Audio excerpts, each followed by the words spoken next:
of regulation in Europe, CERRE, and it's my pleasure to welcome you towards Inclusive AI, the conference organized by our think tank and the Beijing-based Center for China and Globalization, CCG, in cooperation with New Delhi-based JustJobs Network. This conference is an official partner of the AI Action Summit 2025, which, as you know, is taking place next month in Paris.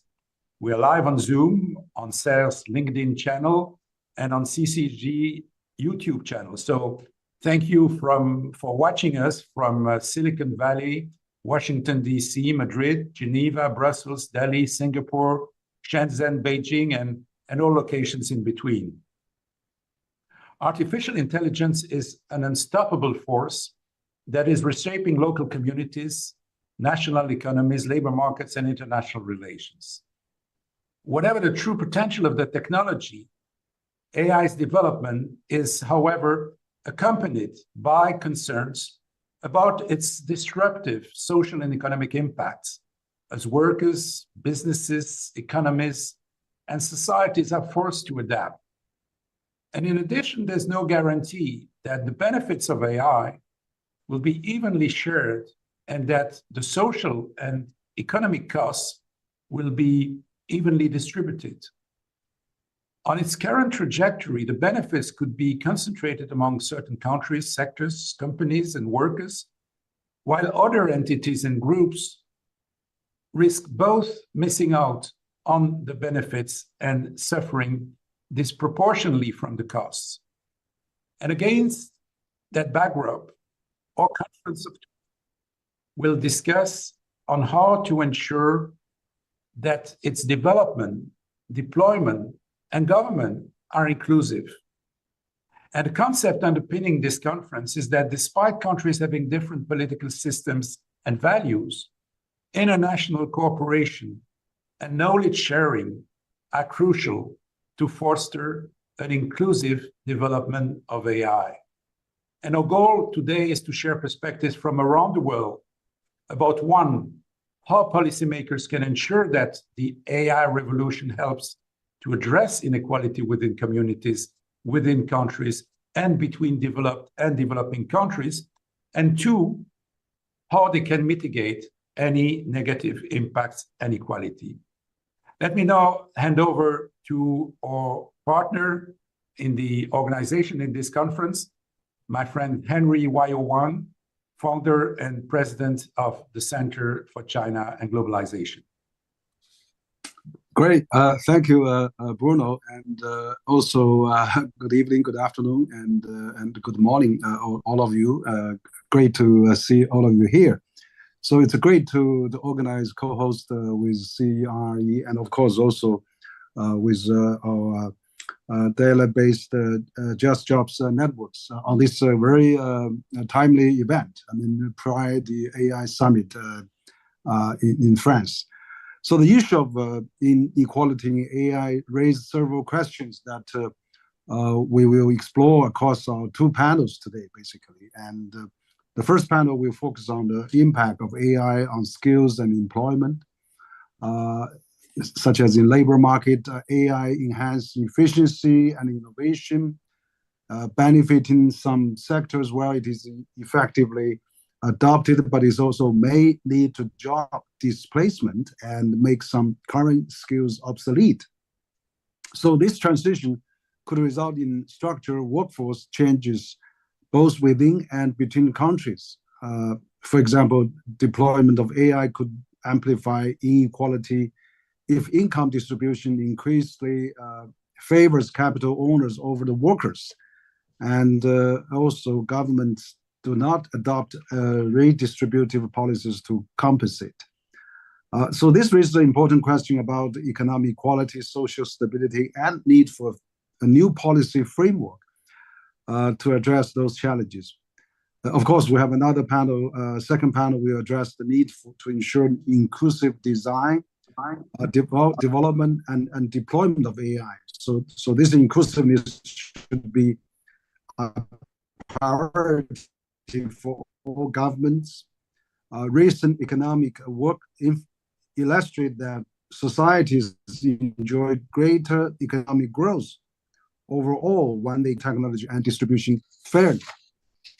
So we hope that this global at this global level, increasing inequality between developed and developing countries would risk provoking more global instability and conflict.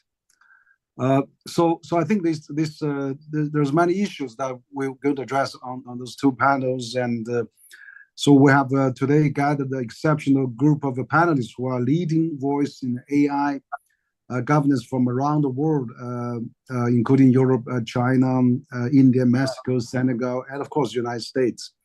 So to echo the point raised by Bruno, we are very pleased that today's conference is organized as a collaboration between 3 organizations present across Europe, China, US, and India. So we hope that the collaboration is a signifier that international cooperation, at least on some issues, can coexist with elements of economic and technology competition. So this is a conference, is an official partner event of the Paris AI Summit, where I think Bruno and I will attend next February. Actually, next pretty soon, February 10 actually. So we will shortly also after this conference publish an issue paper covering the themes discussed today, together with concrete recommendations to inform the AI Paris Summit. So I'll now get it back to Bruno to kick off our first panel. Bruno, please. Okay, thank you very much, Henry. Let's move to the first panel, managing the consequences of AI for skills and employment. AI has, as we said, the potential to cause significant disruption to labor markets. Its impacts will, however, not always be straightforward. In some cases, uses of AI will be aimed primarily at replacing human labor in certain job skills, but AI will also change the tasks that humans perform. And this will require workers to retrain, but it will also potentially help them become more productive and even perhaps making their work more enjoyable. And finally, AI will also create new jobs, for instance, in the field of AI supervision and AI testing. And this means that the net impact of AI on labor markets is not predetermined. Instead, it will be decided by deliberate choices about how AI is developed, what uses it is put to, and how we can cultivate the human capacity to develop and use it. And those decisions will be so consequential that it is inevitable that they must be made not only by the private sector, but also by governments, and that they should also benefit from the input from local communities. Now, in the past, economic and technological transitions such as automation or globalization have already forced governments to manage economic and social transitions. But it is indisputable that this has not worked perfectly. This has not been done optimally, which is, by the way, probably one of the reasons why political populism is on the rise today in many of our countries across the world. So for public authorities, the challenge with AI is to be more successful than it has been in the past. Developing countries and less empowered communities within both developed and developing countries have unique needs in coping with these challenges. One, low-income countries have experienced declines in productivity growth in recent years, and they are less well resourced to adapt to the consequences of AI, in particular if AI leads to less services offshoring by developed countries, challenging the business models of some developing countries, such as India, for instance. And there's also a risk that developing countries mainly become suppliers of cheap labor to support tasks like data annotation, which helps make data readable by AI models rather than meaningfully sharing in the economic gains of AI. And within developed countries, the impact will also be unequal. Research demonstrates that college-educated workers are better able to transition to AI complementary roles compared to older and less educated workers. And finally, still in developed countries, many of the professions likely to be most impacted by AI, such as clerical work or sales, those have disproportionately high numbers of female workers. So all this raises important questions about economic equity, social stability, and the need for new policy frameworks to address these challenges. And we have outstanding panelists here today to help address these questions, and we'll show them on the screen now. I'll introduce them one by one as I ask each an introductory questions. I'll introduce them, and they've accepted to limit their response to 5 minutes at the most, for which I thank them in advance, and so that we can have subsequently interactions. And I'd like to start with Sabina Dewan, the president and executive director of the India-based JustJobs Network. Sabina, while AI offers several benefits, its proliferation and evolution is also accompanied by concerns about its disruptive social and economic impacts on labor markets. So what are, in your view, AI's, how would I say, potentially adverse effects on employment in developing countries that policymakers need to be mindful of? And what transition adaptation strategies should governments adopt? Sabina. Great. Thank you so much, Bruno. And I'm delighted to be here and represent the JustJobs Network, which has a presence in India, but is also a global think tank. So much of the insights that I bring today are based on the research that we've done in India, but also in many other parts of the world. And JustJobs Network is delighted to partner with CERRE and CCG on this event. I'm particularly happy, Bruno, that this discussion seeks to bring in the perspective of developing countries on the impact and the governance of AI. In response to your question, I broadly want to structure my intervention around 3 points. So the first point is that often we hear people talking about this wave of technology, this AI-driven wave of technology, as comparing it technological waves in the past. And we often hear people say things like, we've had disruptions in the past. Each wave of technology has come with its own disruptions.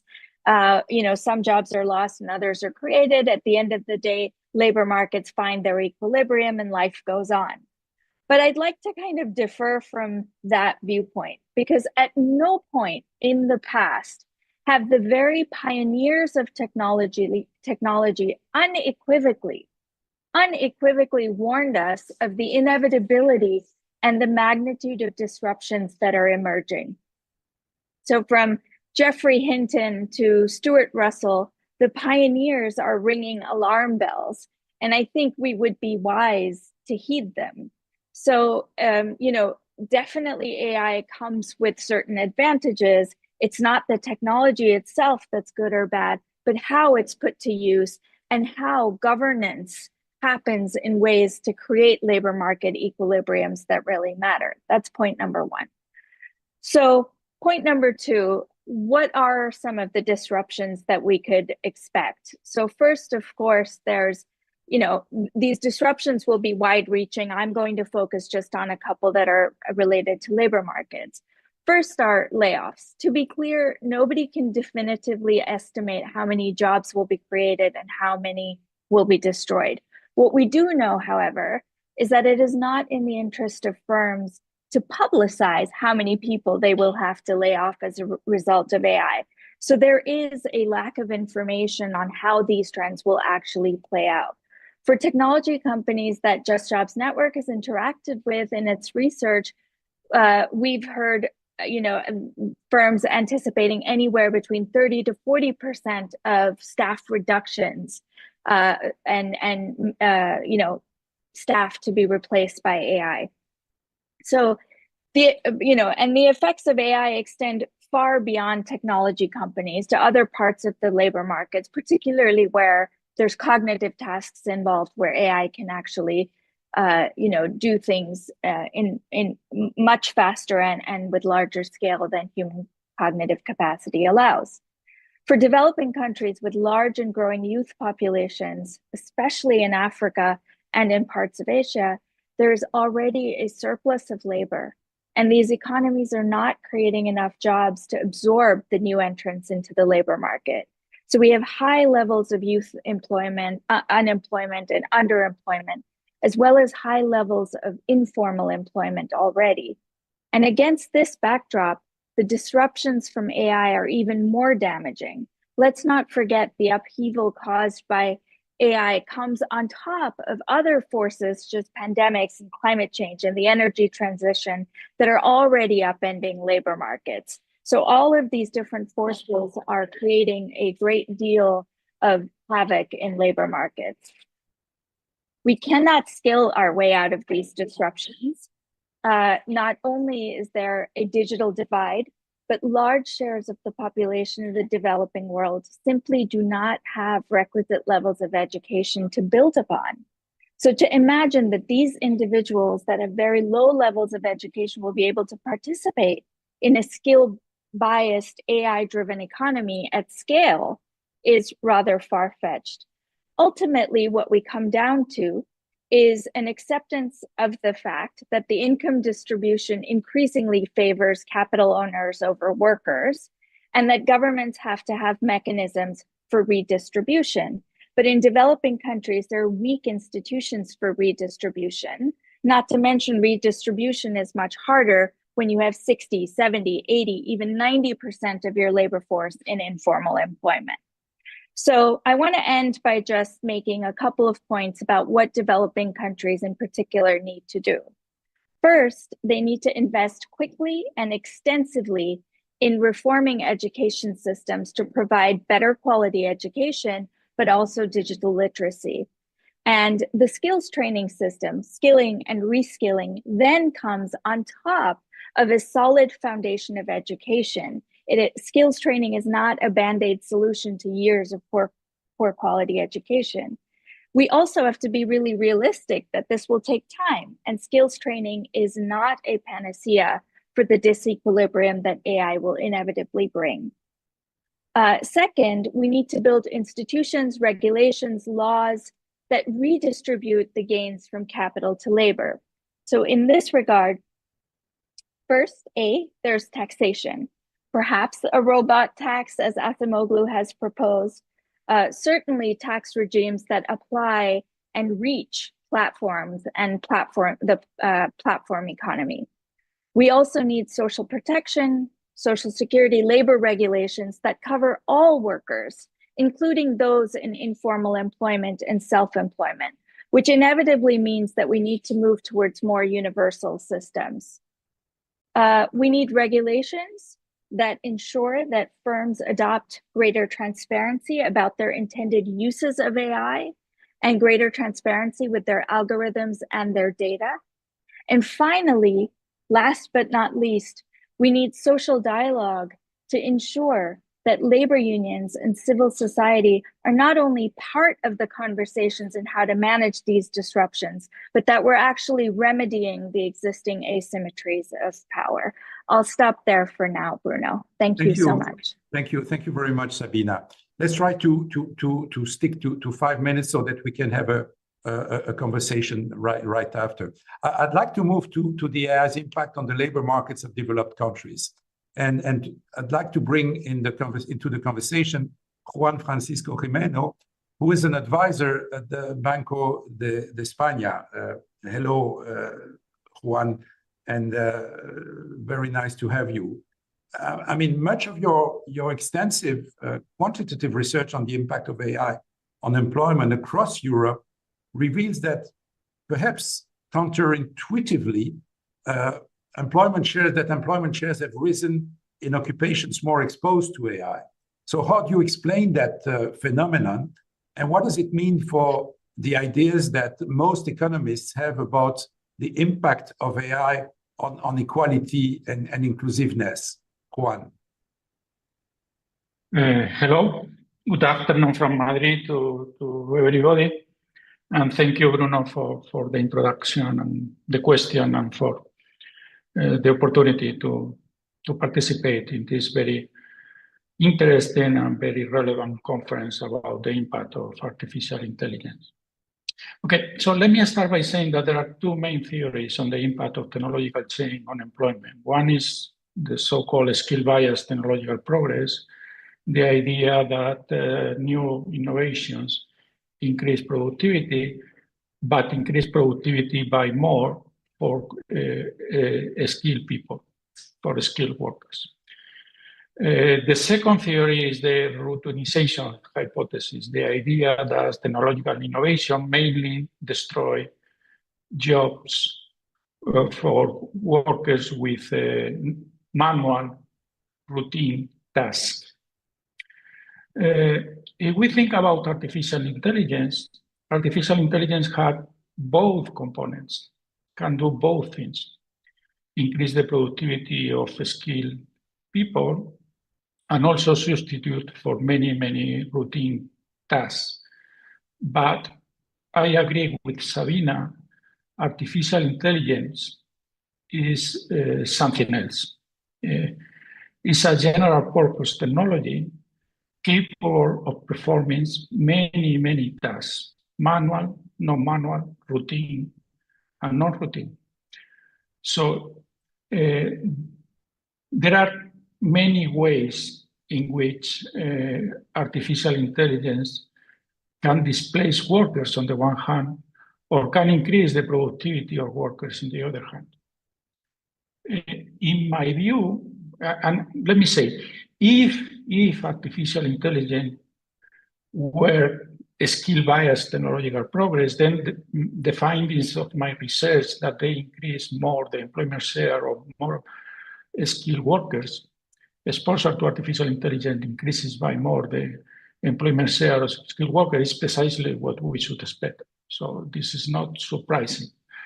To the extent that artificial intelligence has this skill bias component, this is not different to previous ways of technological innovation. But as I said, artificial intelligence is something else, and we should think more closely about what kind of jobs could be exposed and could be displaced by artificial intelligence. And in my view, what is relevant this time is not the distinction between skills and unskilled tasks, but the distinction between simple and complex jobs. By simple jobs, I mean jobs performing a very reduced number of tasks, which can be performed by artificial intelligence. So if you are able to do one of these tasks with artificial intelligence, then the job is gone. By complex jobs, what I mean is jobs where you have to perform many, many different tasks. You have to deal with information, you have to deal with people, you have to deal with materials, you have to do very different things. And on top of that, these are jobs with some social value. And by social value, I mean that we as a society recognize that we need a human behind this task. Let me say one example, medicine. I mean, diagnosis in health is now performed by artificial intelligence, probably with much better accuracy than humans. But we still need a doctor, a human doctor, behind this diagnosis. So this is what I mean by social value. If we go along with this distinction, then what is relevant is the simplicity of job versus the complexity of jobs. And the displacement will be more concentrated in simple jobs. What does this mean for inequality? Well, I think that it's too early to tell, because if these simple jobs were mostly unskilled, then we should expect increases in inequality. But that's not the case. We can see simple jobs across the world. There are also very skilled jobs which are very simple. Programming, for instance, translation services. So it's not the distinction of skilled and unskilled.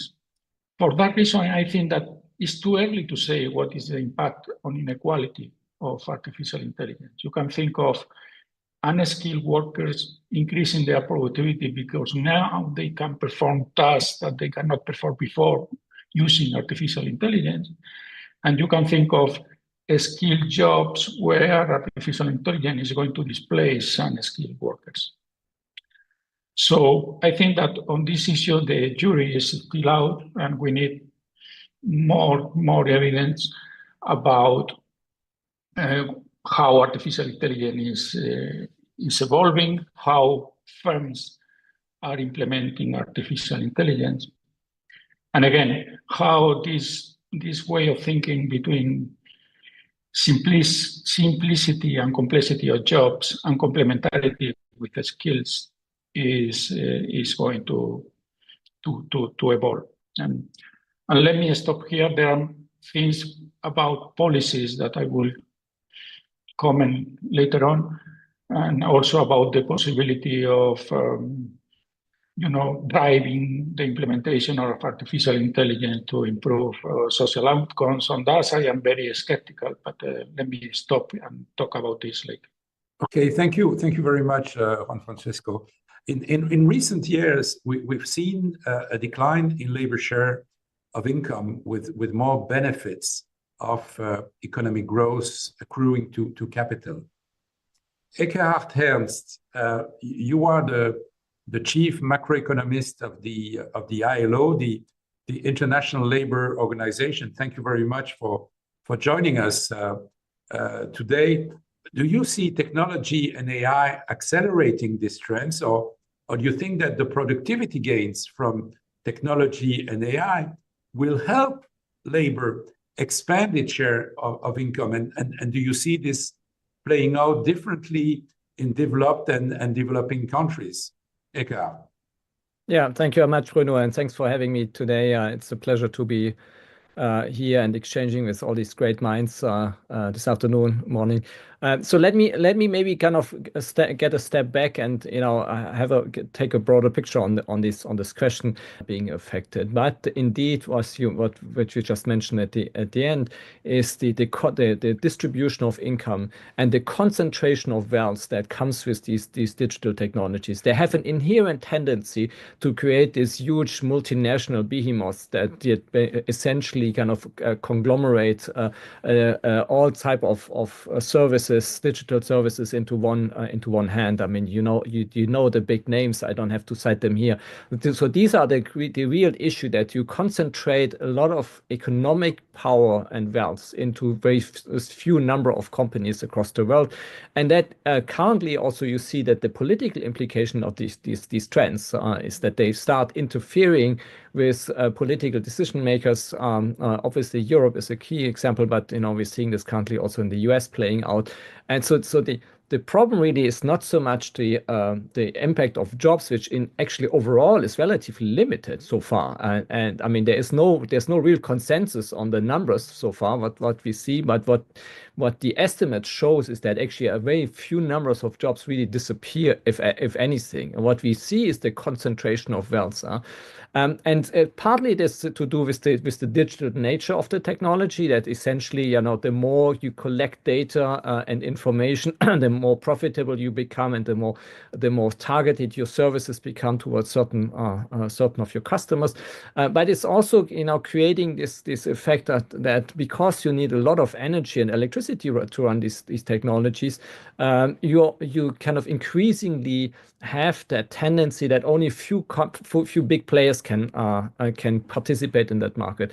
And if you look at, for instance, the latest trends of generative AI, with open AI and these tools, you see that they're actually still running on a deficit, on a loss. They only can survive because big companies in the back, like Microsoft, are actually funding their pipeline. And the technology itself is currently reaching limits of improvements. So you need ever more data, ever more electricity, ever larger computers in order to be able to run these models. So that's a huge problem, that you actually see this concentration of economic power and increasing costs for societies in terms of electricity consumption and obviously the spillovers in terms of sustainability and ecological sustainability. What is more, and I think that's the real issue, is that we actually do not see any productivity enhancements coming out of this. For the moment, the productivity growth rate overall, and somebody mentioned, I think Sabine mentioned this before, is that even for low-income countries, is declining. So it's decelerating.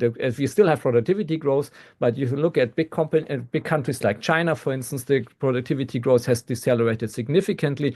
Other countries have never actually taken off properly, and they don't seem to benefit from these new technologies either. So there seems to be a problem. So we spend, as a society, you spend a lot of resources in these technologies, and we don't seem to get anything out of it. We make a certain number of people extremely wealthy, but the rest of society doesn't really benefit from it. And so I think that, that in itself is a problem. So we have started looking into this issue a bit more closely. And one of the key points that we highlight at the ILO is the fact that you need to solve that issue that is linked to the fact that the technology itself is developed in a certain direction that is not helping society.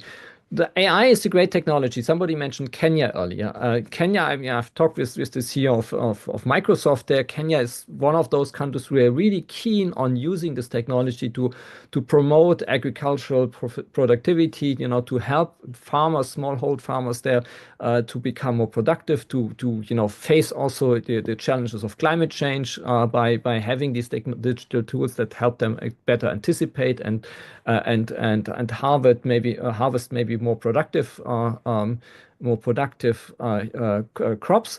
But that's really a small number of applications. And I think as a strategy to tackle that, we really need to go into the direction of orienting this technological development in certain ways where there are actually social benefits coming out of it. Electricity management is one thing. Mobility management, we see all these kind of big cities that are suffocated from traffic. There are applications that help us, at the urban level to improve mobility systems or transportation systems. In the field of labor markets, we can use these tools actually to better validate and value the skills that people actually have, even though they don't necessarily have certificates. So there's plenty of applications, but if we don't orient these technological developments into that direction where they really kind of produce social benefits, I think we're missing out on this, and we only make this problem of economic concentration and market concentration even worse. I think that's the key bottom line from our research in this area. Maybe just one last point on the job side. As I said at the beginning, there is actually no consensus on which jobs will disappear and which will appear. My own view on this is very simple, is that technological unemployment is really just an intellectual fad. It doesn't really exist. And unemployment is always a macroeconomic challenge. What we really have is the distributional aspect to it. We really have that redistribution from certain, part of the income spectrum towards capital owners, as you said, but also towards maybe high-skilled people that benefit from these technologies a bit more than others. But the unemployment is really not an issue. On the contrary, what we see, especially in developed economies, is rather a lack of labor. We don't have enough people to fill on the vacancies that we currently have in countries like in Europe or in the US. In developing countries, it's a bit of a different story, but we really need, these technologies actually to fill in these gaps. But again, we need the technology that helps us to become more productive and not, just kind of make certain companies become more profitable. Thank you. Okay, thank you. We'll come back, of course, to this issue of of redistribution, and perhaps would be interesting to discuss how we could, what kind of policy priorities could contribute to a more fairly distribution of AI benefits within and across countries. But let's get back to that. For the moment, let's continue our survey of looking at the AI impacts on labor. And I'd like to invite Henry Wai-Wang, the founder and president of the Center for China and Globalization, to talk about China's policy in this area. How's China, Henry, has been planning for the significant changes in labor markets which AI could deliver?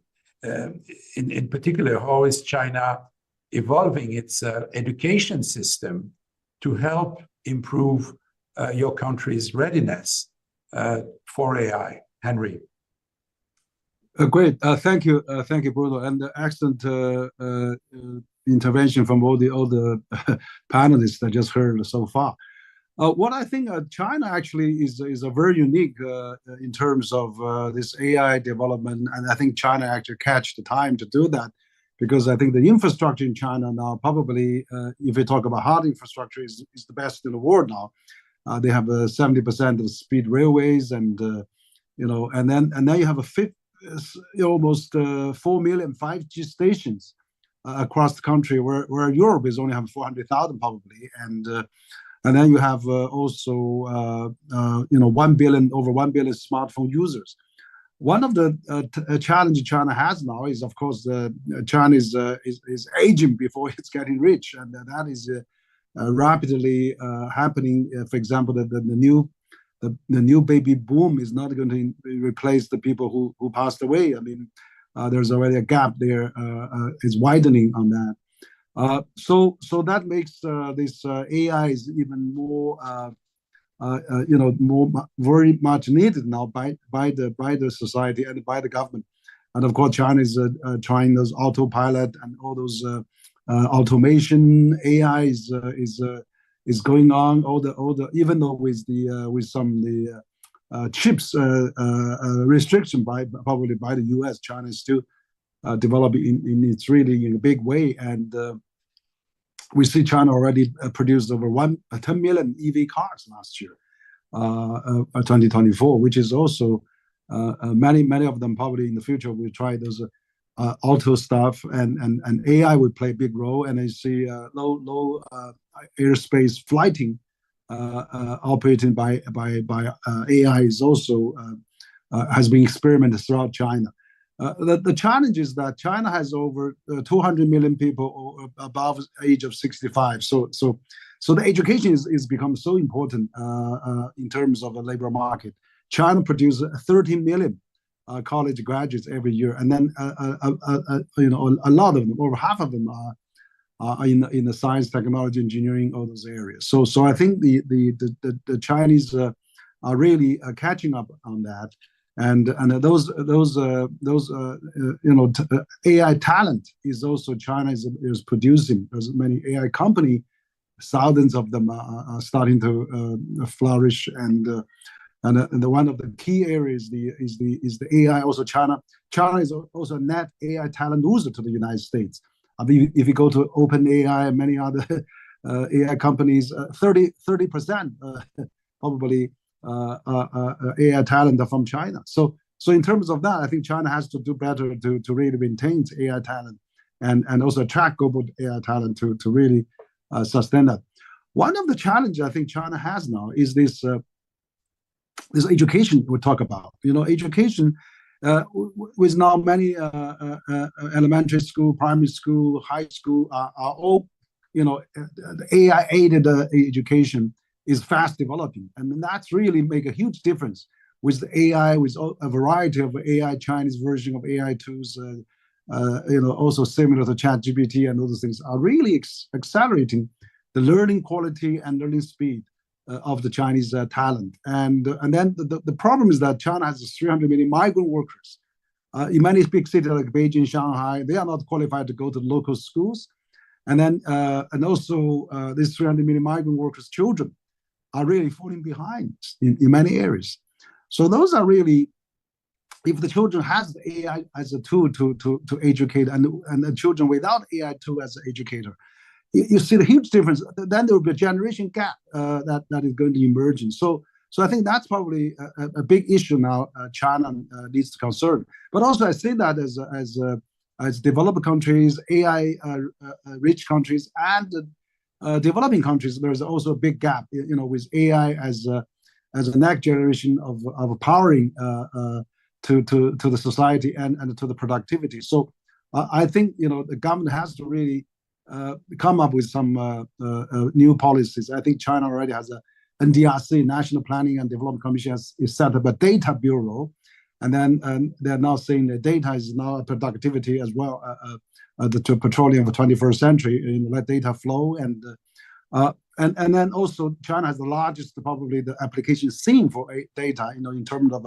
thousands of, over 10,000 hospitals in China, patient numbers, data, and all those can really lead to more big data calculation and new powers that can emerge from that, and new patterns, new solutions.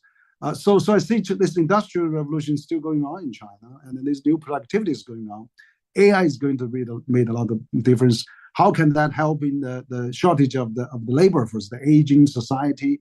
How can meet the challenge of education gap between the rural schools and urban schools, and how that also governance in terms of how China, US, EU make some kind of a global governance to help the developing countries. It's enormously challenging. So I hope that AI summit happening in AI can address some of those issues. We actually, as a think tank, as one of the most active global think tank in China, we organized the German ambassador, French ambassador came to CCG. We organized the China EU AI cooperation on global governance.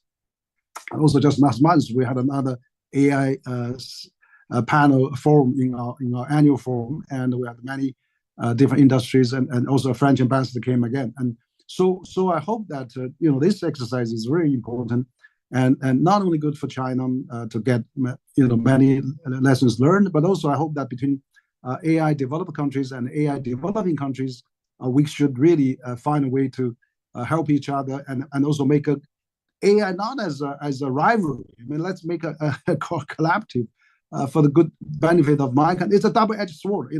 We have to be careful. This AI could also get self-defeating if we are not collaborating. And so I think this is so important that we talk about the issue. Thank you. Thank you very much, Henry. Let's now address the issue of regional and international coordination to tackle the AI challenges to labor markets. And to comment on this, I'm very delighted to welcome my good friend Thomas Lamanoskas, who's the Deputy Secretary General of the International Telecommunications Union. Hello, Thomas. Great to have you on the program. Hi, Bruno. Thank you very much. Really a pleasure. Thomas, you are one of the leading figures coordinating the approach of the UN institutions to the challenges of AI. So what role do you see international organizations playing in helping countries share best practices on managing the impact of AI on labor markets and in addressing the skills gap, both across countries and within local and vulnerable communities? Thomas. So thank you very, very much, Bruno. And it's really a pleasure to be part of this panel, already hearing my distinguished colleagues on this panel sharing their perspectives on this. So I think before, of course, I'll give that example. I'll give specific examples how we help together with other UN agencies in this road. And indeed, it's great to share the role of co-chair of Interagency Working Group, or United Nations Interagency Working Group on AI, role with Gabriela Ramos, who I saw will be on our next panel. So I think she'll also complement on that regard, and indeed bring the whole UN system together to help countries to adapt to the challenges of AI, but also to really leverage opportunities. And indeed, when we look, and we already heard here about disruptions, let's say, from the AI to the jobs market, but I think the word disruptions doesn't mean displacement, and I think it's always very important to bear that in mind, and a lot of, I think is a lot of times it's not about displacing jobs, but also about augmenting jobs, supplementing jobs. And I think I really heard this phrase in one of the panels that they now borrow very freely, which is like, it's not AI who will take away a job, it's the person who knows how to use the AI or other technologies for that matter better than you. It's also very interesting. So it's all about kind of how to leverage AI opportunities around the world. Now, there's other, of course, aspect is that it seems that, even though we don't know exactly, sometimes there's different assessments, how much of the jobs will be affected by AI, it's clear that for now, most assessments are that developed country, advanced markets will be affected more than, let's say, emerging markets or less developed ones. And that's because of the current jobs profiles. But that doesn't mean that developing markets cannot leverage better the opportunities, because especially of the still growing workforce in those markets and opportunities for the young populations that are really tremendously growing there. Now, again, there's a number of layers also to understand when we talk about how to bridge, how to really help everyone around the world, especially developing countries, to really leverage AI. So, of course, skills is an important part, but we also need to understand that skills is just one of the part of the interconnected mosaic. Just by addressing skills will not address AI divide. And this AI divide is through the different layers. Infrastructure divide, still 2.6 billion people unconnected at all. When you look at the data center distribution, 80% of co-location data centers in developed countries, and Africa only hosts 1.8% of world's large-scale data centers. High-performance computing even worse. When we look at the things like market concentrations, and I think already was mentioned by Ernst, actually, one firm makes 80% of AI chips, and actually one LLM player has 70%. Has over 70% market value among 11 competitors.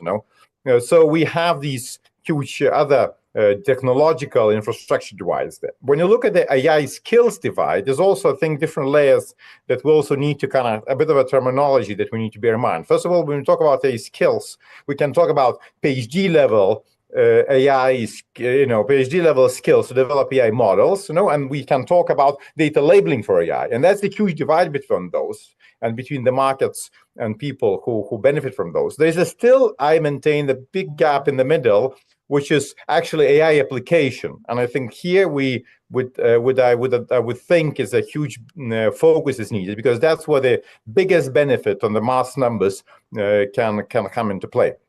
There's also, let's not forget, big gender divide on AI. There are currently, as per UN Women reports, only 30% of women, or 30% of AI workforce are women. It's also, back to kind of more high-level skills, is also a huge policy divide. So currently, our assessment shows that around 85% of the countries lack still AI regulations. So that AI policy divide is also very permanent, and it's very closely linked to the basic AI skills divide, because if you don't know what AI is, it's very difficult to develop policies, and vice versa. If your country doesn't have a solid policies, it's very difficult to bring that AI to the benefit. Now, a few things that we do, just kind of mindful of time. So there's a number of things that ITU does, and ITU does with other colleagues. So first of all, I would really like to mention our AI Skills Coalition. That's our flagship initiative specifically addressing this area of jobs and AI skills. So we announced that last year during our AI for Good Summit, our flagship annual one. And in Davos, just to kind of next week, we'll announce now the platform with the 25 selected partners that we are selected for 200 applicants that actually now provide that will roll out the skills platform for the people to benefit worldwide. We had developed things like AI Digital Skills Toolkit, allowing countries on the country level basically assess their skills levels. We have specifically target initiatives like AI Skills Accelerator for Girls, for example, that targets over 2 years 1,000 girls in 12 countries. We have our Young AI Leaders initiative. We have our AI for Good Innovation partner with 50 pitching competitions, where we selected more than 100 startups out of 1,000 ones.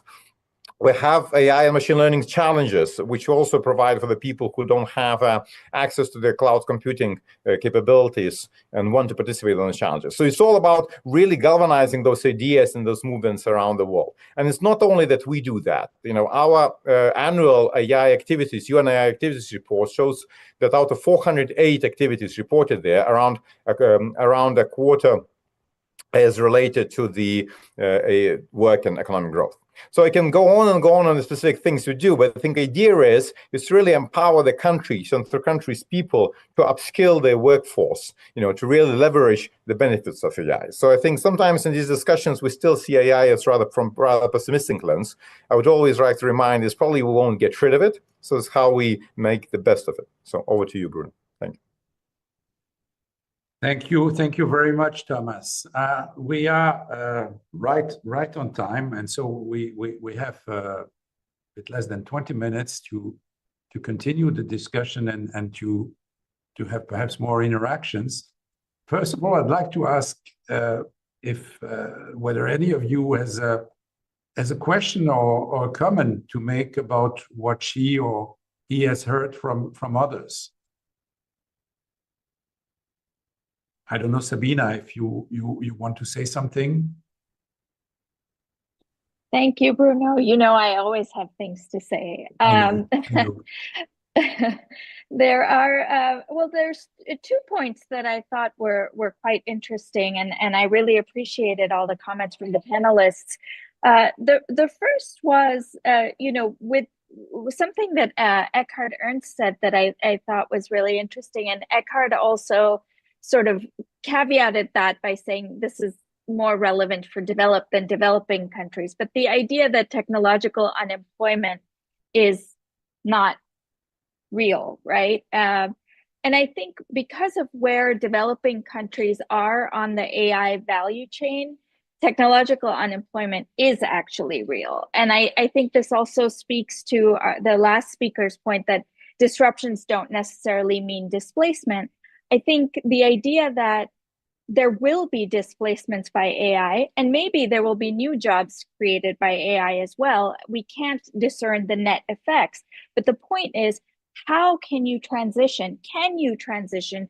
With what ease can you transition? What institutions are there to transition people that are displaced or are impacted by AI? Not just those that are developing AI or using it, but also just those that are impacted by AI. How are you able to transition them into different sectors and the cascading effects of AI? So I think this is really important because it's true, it's not a displacement or, you know, disruptions don't necessarily mean displacement, but if you can't transition workers, the net effects don't matter, right? At the end of the day. So I just wanted to emphasize that point. Thank you, Sabina. Juan Francisco wants to come in, and then Eckhard. Yes, thank you. Let me have 3 points, all of them with policy implications. The first one is about this idea of orienting technological innovation so we can increase social welfare. Well, we should start thinking about what is technological innovation. And technological innovation is 2 things. One is the production of new ideas and the implementation and execution of those ideas in the production of goods and services. Okay, what the history of science teaches us is that governments are not very good at scientific discoveries. I mean, many times scientific discoveries are just by accident.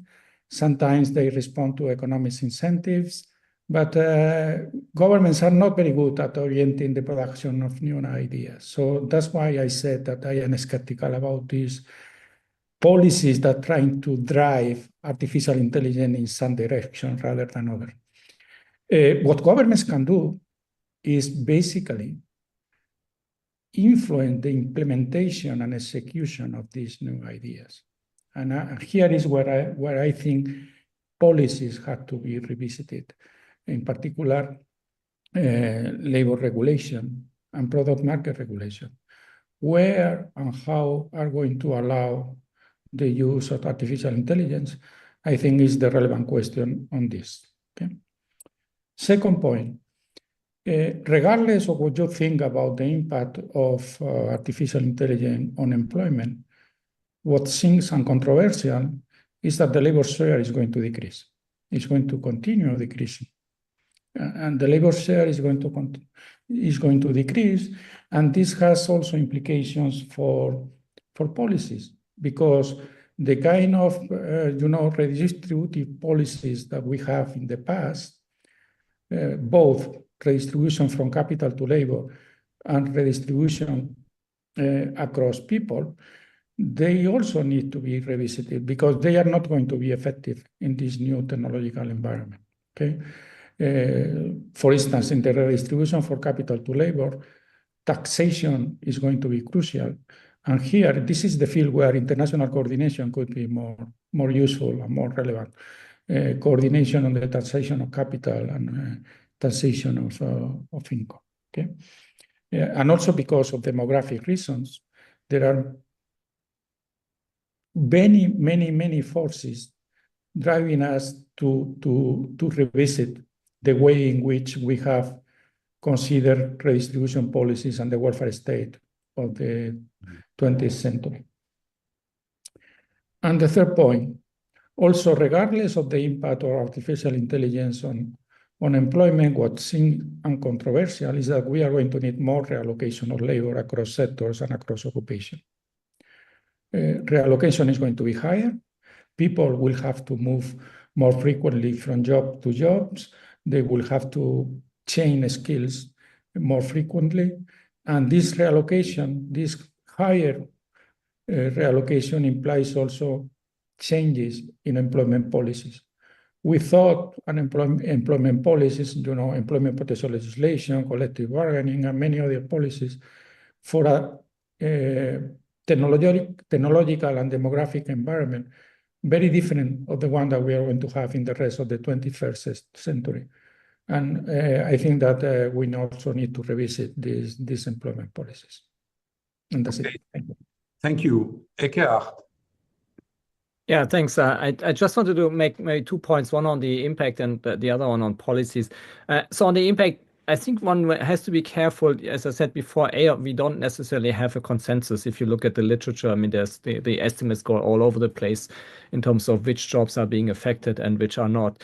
And that is both true, across occupations, but also across countries. If you look at it, I mean, you get really widely different estimates.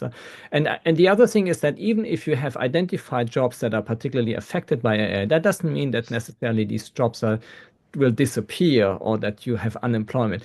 We have done some work on the previous wave of technological change on robots. And what you actually see is what Sabina mentioned before, is that those countries in the emerging world are the ones that have seen the biggest impact of robots on employment, biggest negative impact. But does that mean that China has an unemployment rate now because of its introduction of robots? Not at all. China actually benefited enormously from introducing robots. And so even though, if you say the gross impact, so the number of jobs overall that somehow being affected is relatively large, the net impact is relatively small because at the same time, you see a lot of job creation thanks to productive employment and productive growth in certain companies. So you have to really balance it. You have to go away from this kind of micro picture of looking at specific companies into a macro picture where you see jobs are being created and destroyed at the same time. And I think that's really an important aspect to that discussion. The other thing on policies. So there's a large, seems to be a large consensus about we need to tax these companies.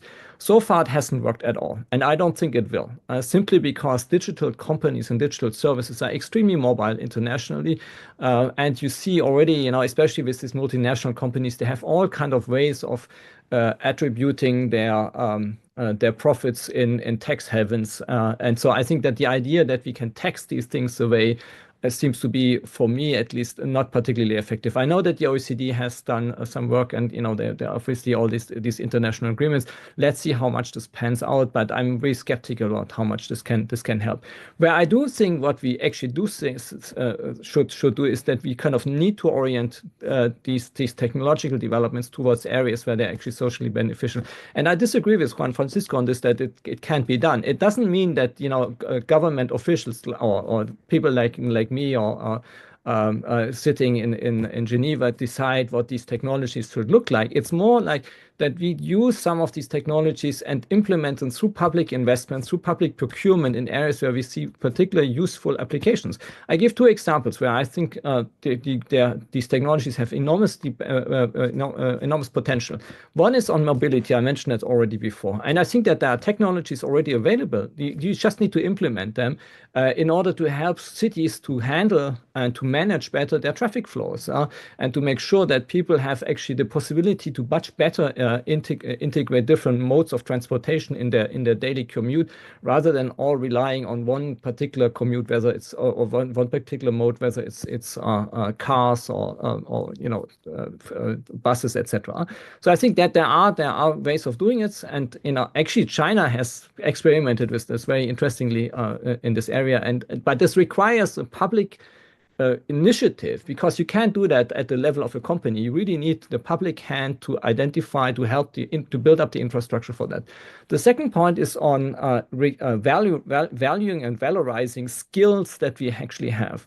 McKinsey came out with a study some years ago and identifying how much what your skill potential is that is not certified. And what is interesting is that you actually have a lot of experience that you develop over your life cycle that is never being certified in any diploma and any license, etc. Which means that when you change jobs, this kind of implicit skills that you have will disappear from your records. Now, AI can help you building digital certificates, micro-credentials, if you want. There is some experimentation with this, but I think, again, it needs to have a proper framework, a proper regulation. Maybe it's just a regulation question, but it needs an initiative on the public side to say that we actually want this kind of tools to develop in areas of education, certification, and helping people to improve their occupational prospects, their occupational mobility through these changing landscapes. As again, these require a public framework, and it cannot be done at the level of an individual enterprise. And I think that if we do that right, we can actually make these companies organize and contribute much more strongly to a social good than what they're currently doing. Okay, thanks. Sabina, you wanted to come for 1 minute to answer to react to what they I want to react again to this conversation. I see as my role bringing some of the insights from the developing world into this conversation. And therefore, I think it's really important to actually point out that, first of all, we don't know what the net effects of AI will be. And second of all, the very fact that we're talking about displacement and unemployment itself is a very, developed country perspective, because we all know that unemployment is a really poor indicator of labor market slack in the developing world. So if you have people getting laid off from technology firms, low-end jobs, and then finding themselves in really precarious work in the gig economy, you may not see a net effect on unemployment, but you are seeing a backsliding of income, a backsliding of working conditions, and a diminishing of jobs. Gig work is not jobs. I don't want to go into that issue, but it's essentially gigs, right? So the idea of just looking at unemployment as an effective indicator of what the net effects of AI will be in the developing world is grossly misplaced. And I just wanted to put that out there. Thank you. Let me react, perhaps. And before we talk about policies, I think we should go one step backward. What I understand from our conversation is that for the moment, the policymakers cannot manage the huge uncertainty about how AI will impact jobs and skills. So I'd like to ask you, how could research around the world be better coordinated? And when I say around the world, I mean both in developing and developed countries. How could research be better coordinated so that there is more of what I would call an early warning system for governance as impacts become apparent? Who wants to provide some element of answer to that? What should we do? If I may, just two quick reactions to this question. One is that we talk a lot about artificial intelligence, but we don't have real good data on how artificial intelligence is being used by firms, and how is implemented, and which kind of jobs, which workers are using artificial intelligence, and so on. So I think this is a big gap for research. The second area where I think we need more coordination is research on policies. How different countries are contemplating and are using artificial intelligence, both in the public sector and in the private sector. And let me say that I don't think that Ernst and I disagree so much on this issue about orienting artificial intelligence. Basically, what he says is that the government can influence the way that artificial intelligence is used by the public sector and by the private sector. And on that, I agree. What I said is that I don't think that the government is able or should introduce constraint on the development of scientific discoveries, and in particular on the improvement of artificial intelligence in the future, on which ways artificial intelligence research is going to proceed in the next year. So on the uses, yes, the government can and should intervene. On the production, I'm not so sure. Okay, I've got another questions for the panel. What are, in your view, a couple of key policy priorities that you think would contribute to a more fairly distribution of AI benefits within and across countries? Who wants to come in on that? Yeah, perhaps I could jump Henry. in. Yes, and what I think is that we already have some mechanism, like this AI summit we're going to have. But of course, China and the US have met in Geneva last year, and China and EU, I mean, also should start talking on those things. So my concern that the geopolitical climate is so negative, and then we're not really starting talking very much on those issues. I think this is probably the very vulnerable point of global governance, that we're newly emerging, fast developing. Yet there's all the big three, for example, China, EU, US, is not really talking too much. Of course, and also global South. So I think maybe mechanism like UN, how we can strengthen that, and also mechanism like G20, G7, or even BRICS summit, and maybe we should really talk more on those issues. Because I fear that this is really everybody does on its own, and many countries left behind, and then also we may get into AI negative, the development into the rivalry position, and then that's going to be very devastating for the world. So absolutely, meetings like this and different think tanks that should work together to propose a framework for the global future AI governance, which is absolutely very important. And then, of course, academics, think tanks, and industry, that let's get all the AI company work together, have an AI industry summit as well. Many things can be done, and that's why I think the focus and attention on those issues are so important, urgent, and necessary. Okay, thank you. Thomas, you wanted to come in. Thank you very much. I think it's a good segue after Henry, because you mentioned UN and you mentioned need to convene. So I think it's a bit of a plug for me for our AI for Good Summit that's also taking place since 2017 now, so way before the craze of today about AI. And actually the purpose of that is to convene, and has been to convene industry, academia, policymakers. Since last year, we actually built up the level or additional day on AI Governance Day, specifically for policymakers, ensuring this inclusive convening. And actually what we discovered, Henry mentioned governance frameworks. Actually, there's a lot of governance frameworks now already adopted. So now it's a need of mediating among the governance frameworks. So last year, for example, we brought the facilitators of different governance frameworks, for example, Hiroshima Dialogue, Korea, so Council of Europe process, others to kind of really discuss among themselves and start to identify common grounds.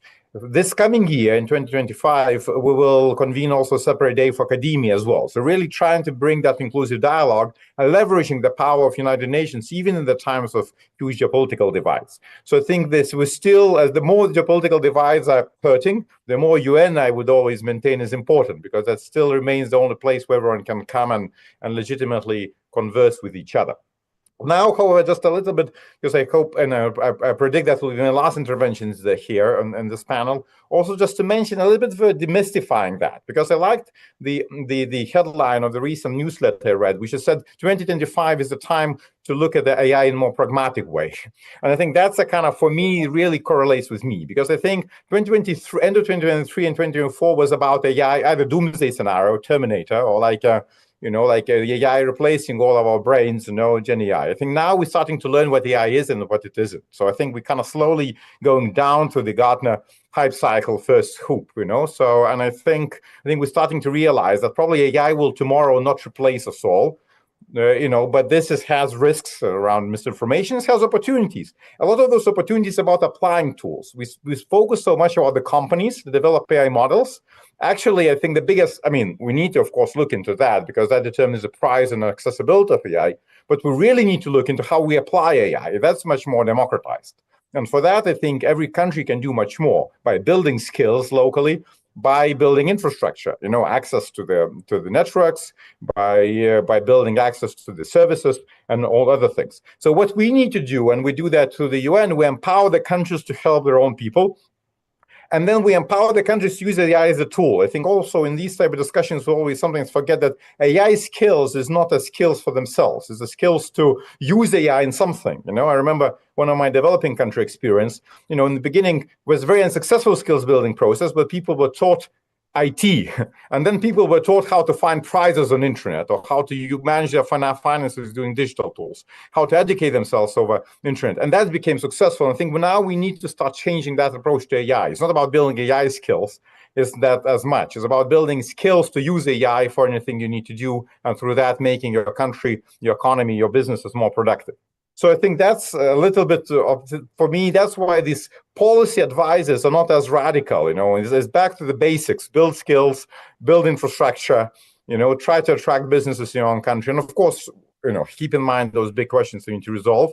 And it's good just to say, we have AI Action Summit coming up. Then later, a few months later, we'll have AI for Good Summit there. So I think there's no shortage of the places to convene and discuss about that. Over to you, Bruno.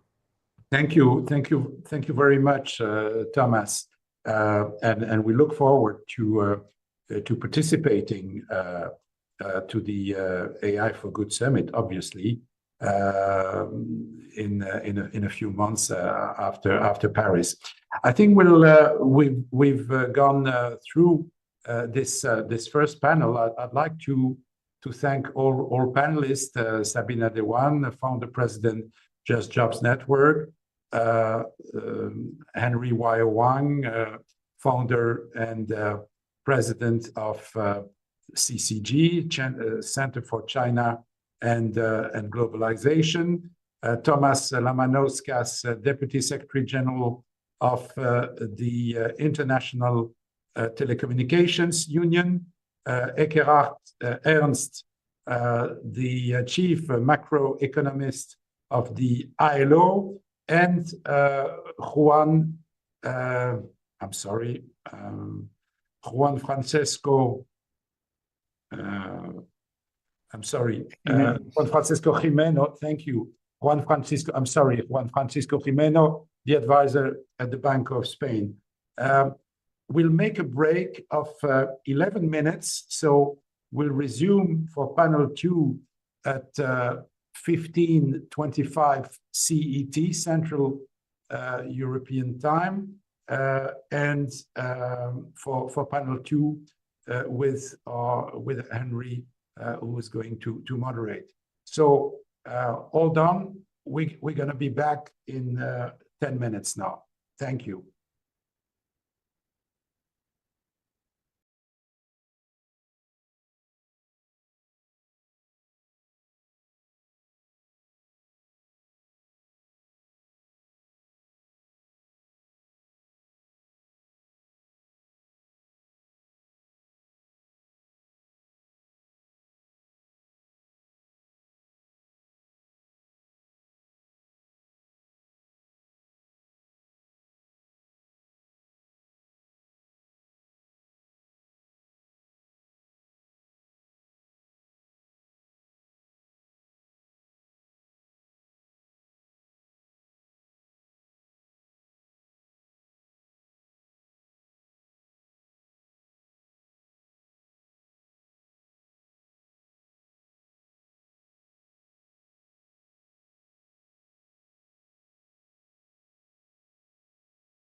Great.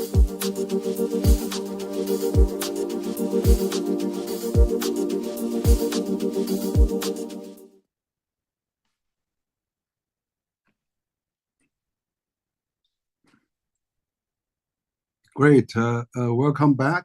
And perhaps we'll start our second round of discussion. So having discussed the impact of AI on the labor market in our first panel, we now want to broaden the conversation out and in particularly focus on the potential for AI. And if it is developed and governed in an inclusive way. So this is really a very important issue. So to start with the development, availability, and uptake on AI, there are several reasons why inclusiveness matters. At the national level, society enjoys greater economic growth overall when they ensure that both the benefits and the cost of the new technology are distributed fairly. At the global level, increasing inequality between the developed and the developing country would risk of provoking more global instability and conflict.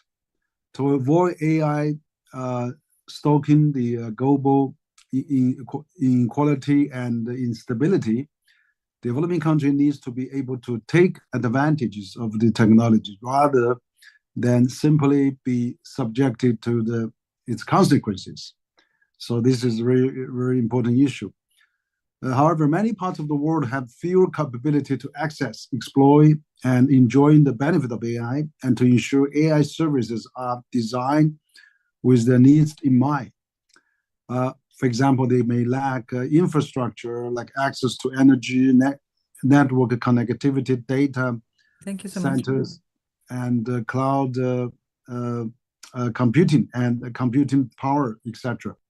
So that is really very big issues based on those access quality and equality.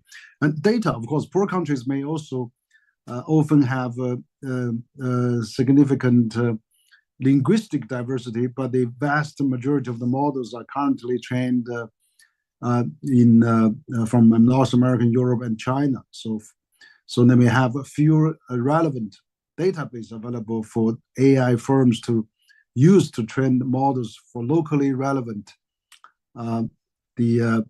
users. So this risk of poor countries suffering disproportionately from bias, discrimination, and incorrect outputs using AI models.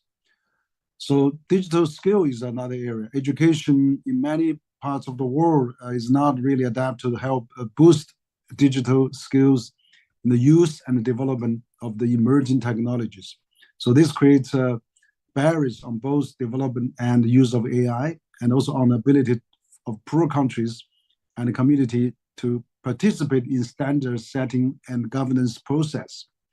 So 1/3 of the world population, which is not yet even online, so much less having the skills needed to take advantage of AI.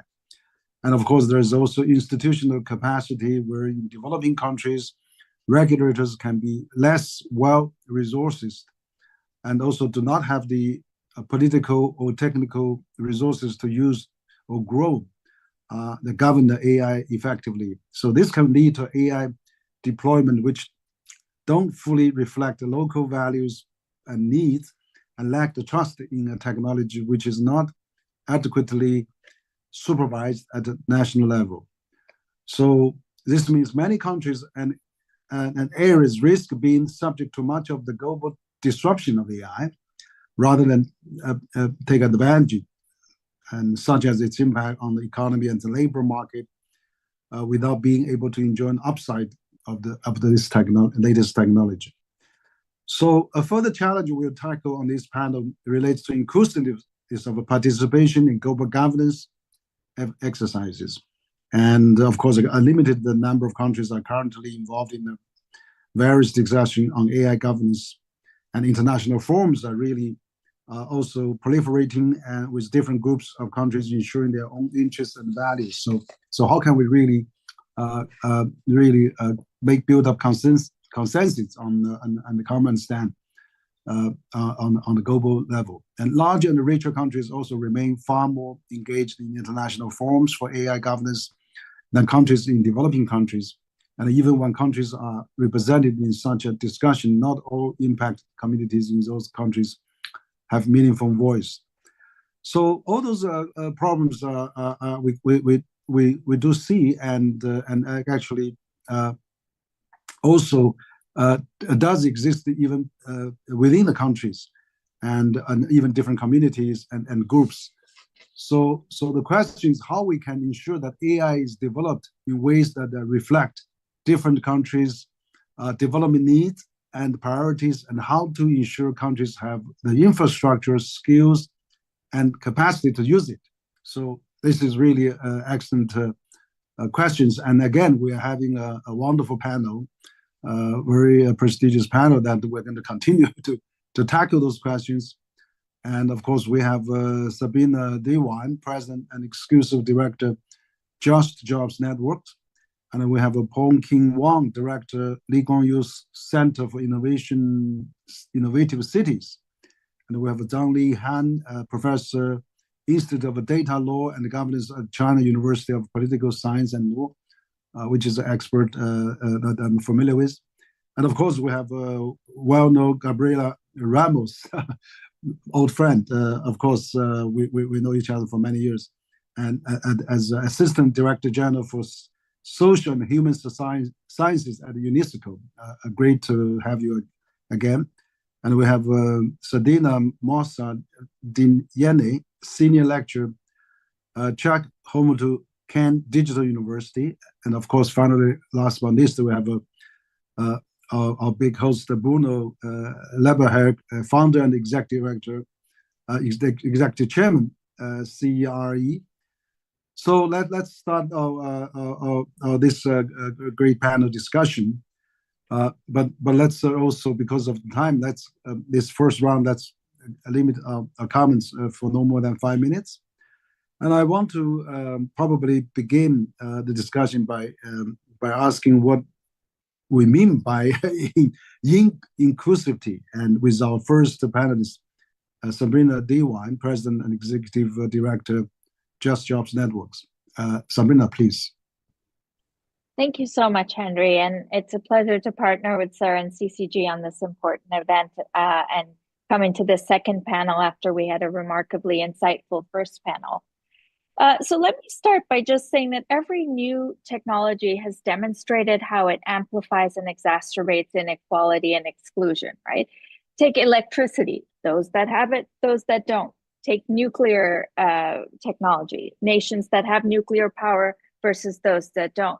Computers and IT, there's a digital divide that you yourself just talked about, Henry, that also divides along the lines of the wealthy and the poor. Take social media, for example, that divides between the oligarchs that control the social media and the rest of the world, right? So every wave of technology has demonstrated how it amplifies and exacerbates inequities. Now we come to AI. Given this experience, we have no reason to believe that AI will do anything different. In all likelihood, AI will do the same, but AI is not just concentrated to one area of our lives or one sector. It permeates all parts of life, society, and economies, and increasingly so, right? So again, the impacts are likely to be very deep and far-reaching. How is this inequity already manifesting? We already heard in the previous panel that AI leads to a greater, and will continue to lead, and technology leads to a greater distribution of income to capital and diminishes labor's share. But let me take you from the local to the international, national and international levels to kind of discuss a little bit more about these dimensions of a lack of inclusion, if you will. At the local level in the developing world, and that is the voice that I bring to the table, you have significant gaps in data, especially on data on certain groups such as women, unorganized workers.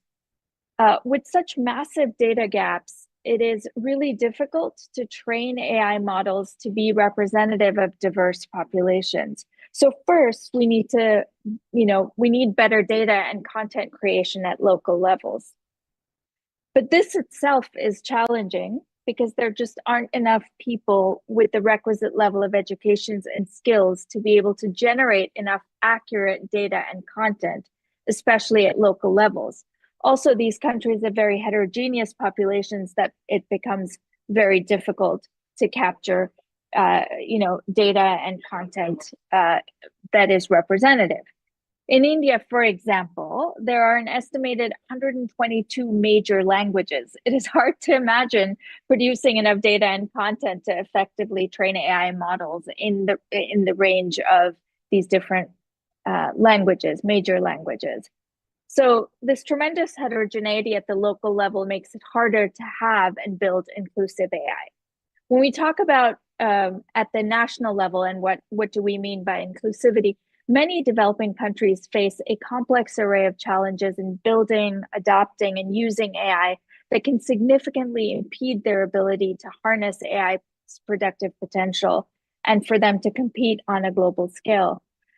These challenges span several areas, and I think you mentioned a few: financial constraints to invest in AI development and research, a lack of well-established research institutions, innovation hubs that can focus on AI, and a lack of these can slow the pace of AI innovation and limit the ability of locally relevant AI solutions.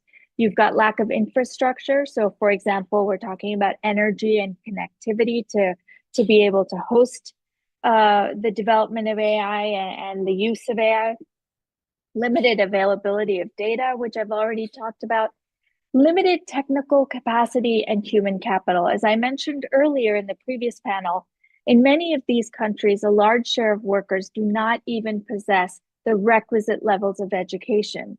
So it's one thing to say that the only ones that will be left behind are the ones that don't have the right skills, but we can't even talk about skilling or reskilling unless we're first talking about having requisite levels of education in economies that are driven by AI that is increasingly skill biased.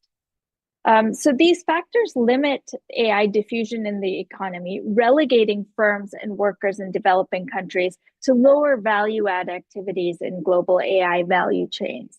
And for these reasons, developing countries have been largely absent from the forums that discuss AI governance. So this now brings us to the international level, where there's tremendous imbalance when most countries that are major drivers of AI are mostly from one country. And developing countries would need to overcome all of these barriers to ensure that their own domestically developed AI systems can effectively compete and survive. Henry, I will pause there, but I'd love to come back a little bit later in the dialogue and bring some very concrete policy recommendations on how we can overcome some of these challenges. Thank you. Okay, great. Thank you, Sabina. Excellent point. I mean, you address all those, the issues, challenges, and we face in the developing countries, but also how we can really make a better use of the synergy that we can really make good use of AI. That is really a good point to really together all of us here. I'd like to get maybe we need Gabriela to share some of those points. I mean, I know you've been actually researching on this project for quite some time. I remember last year at the Paris Peace Forum, you've been leading these ethical issues on AI at UNESCO for quite some time, and but now your lead work also on this area, given data is such a key input to the quality of AI models today, and so that global AI system are still representative of diverse global populations, and how we can really make a good use of that, and what strategy could we use to overcome those data gap at this area. So from your point of view, there's many issues on those. How we can work together, and you are representing the UNESCO, a big organization, and also quite advanced in the data and of course AI research. So we would like to hear from you, Gabriela, please. No, well, thank you so much, Henry. It's so nice to be here with all of you and this conversation. Very timely as we approach the AI Action Summit. I see that this is part of this debate. And I would just follow up with my predecessor, because at the end, yes, data is the core, and we know it's now well known that given the high concentration in few firms and few countries, the kind of products that are developed through AI could not be representing well the diversity, the cultural diversity, the historical diversity, the approaches. But I would say that it's even beyond that, because data, of course, is also language. It's also representation of our life, it's representation of our ambitions, and therefore the way we think, the way we see the world. And we cannot go into an uniformity. UNESCO is, of course, the house of culture, and we cannot pretend that everything is homogeneous through the data, the way we manage data. But the incredible issue here is that there is this global data creation that is projected to exceed 180 zettabytes by 2025, equivalent to storing 250 billion DVDs on a paper stack that could reach the moon and back 23 times. You know, this kind of exercises. Stanford has also done very good analysis of how much data is really not accessible, because if you have half of the world or 30% of the world that is not connected to stable internet, then you get trapped into the lack of representation because you're not using it. I mean, you create data by using the technologies. And therefore, if you have 30% that is not able to connect very well, it's indeed the fact that is not going to be well represented. And therefore, it's very important that we try to fill this very important issue. You know that UNESCO, we developed a recommendation on the ethics of artificial intelligence that was a call exactly for that, to try to see how do we influencing on the business model, support the whole of the world, because this was signed by 193 member states in 2021. And how do we ensure that those that are really lagging behind from benefiting from AI in general could also be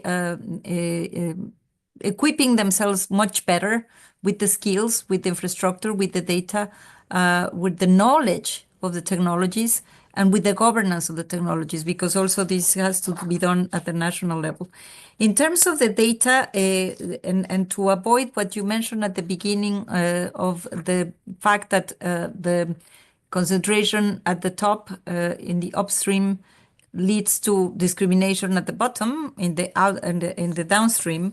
We have some analysis, of course, that are also well known in terms of how these technologies will find it more difficult to recognize women or Black people than they do to recognize white men. And that's just normal because it's the basis on which the data is trained, and this is very important. We produced a report that was related to job postings in internet. The language we use many times put off women from applying for certain positions, because usually the training of the development is being done on CVs coming from men. So these are the kind of dangers, and that's why the recommendation when it was adopted included one chapter on data governance. And the main you are asking for how do we fill those gaps. Developing countries, and I have to say that through the exercise that we have launched since 2021, we have really worked with a lot of developing countries, advanced and developing countries, because all of the countries signed to the recommendation. But the reality is that many developing countries had to really be put into understanding and looking at how to deal with these issues. And some of the recommendations that were included in this international standard had to do with data governance, particularly to promote open data initiatives, including public repositories. I think it's very important the role of the public sector in terms of ensuring that data can be made available. getting together with the private sector that can generate this input for the different developments that are needed, establishing data trust, which is another area in which we can also try to fill the gaps and ensure that is accessible and diverse. But also we recommended member states to encourage data set annotation and disaggregation to improve representation and usability across key categories like gender. And then, of course, the question of data is not only about data as the input of the development of the technological different tools and applications, but it's also your representation as a citizen, as a community, and therefore the data privacy and the data protection is also very important. That this is something that we might say, well, but that's an old discussion, but it's not. We are implementing the recommendation through readiness assessment reports. We are doing diagnostics by countries to know where they are regarding the recommendation, 60 countries around the world. And we are going to have a session on that in the AI Action Summit. And what we see is that the fact is that not all the countries really are on top of these issues. And even Chile, who is a very well advanced middle size in terms of development ladder, when they received the RAM, they had to improve the governance of the privacy. Now, but let me just say that these are like the traditional elements of how do we handle the management of data. But if you consider that when you find the solutions for certain kind of developments, artificial intelligence has evolved so fast that it's making them completely outdated. And then you remember that we were saying, oh my God, 40% of the workforce are going to be replaced, or their jobs are going to be substituted or automated.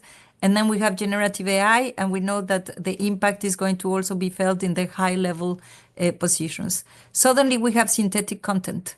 And therefore the machines, because of their feedback that they produce, they are also able to produce their own content in which they can learn. And therefore, of course, you can reproduce the problems that we had when we were discussing the original way in which we were gathering the data. But the fact that now you have now synthetic content where you can really produce the information that you need can be challenging for the reasons that I mentioned in terms of policies and frameworks, legal frameworks. But at the same time, they open an opportunity for developing countries to really look into how to harness these possibilities. And this lets you an open source too, because of course, open source is another angle in which all these models that are being developed can be accessible. And it's not only the question of data, but the question of using these models for coding. And then the very important issue that was mentioned before on the talents. I was really impressed because when you saw what President Biden did with the executive order, of course, it had to do with red teaming and it had to do with privacy and safety, but it had also to do with talent. And I think that there is an international drive for talent everywhere. And this is where I would put the emphasis with the developing countries, because at the end, we go back to the traditional agenda that is not because of the technologies, but because of the need for these countries to advance in their development pattern and the fact that they need to invest in connectivity infrastructure, very old friend. They need to invest in talent, and then they need to invest in these technologies. Good news, and there is an upcoming publication that we will be releasing soon on market trends on AI. There are only few firms that are really investing billions in developing foundational models. And you mentioned it, the US, China, the UK are the main drivers on this exercise. But no, not all of us have 1.5 million, 2 billion, 3 billion, 15 billion to invest in foundational models. And therefore, I don't think that that's what really should be worrying us more, because what is happening is that the smaller scale models and the use of foundational bases to develop your own applications, the acquiring of computing capacities, the acquiring of again, the elements to develop your own models, is getting less expensive. And therefore, this is good news, because at the end, for a start, it's not that we all need to be developing the most complex systems, but we need to be able to frame those developments that are already in the market in a way that serve our purpose. And therefore, I would also concentrate in something like this, because it will really help us to leapfrog in so many ways, to use the technology to advance and to address very specific challenges. Okay, good. Thank you, Gabriela. Yeah, I'm sure that the UN UNESCO has many roles to play, as also you indicated. I remember China actually made a proposal at the UN quite a few months ago that on how to make a good use of AI, international cooperation, and that was actually unanimously passed by the UN General Assembly and out of this Chinese proposal. So I think UN can play more role in the future on those issues. Now, I'd like to have Professor Director Peng King Wang.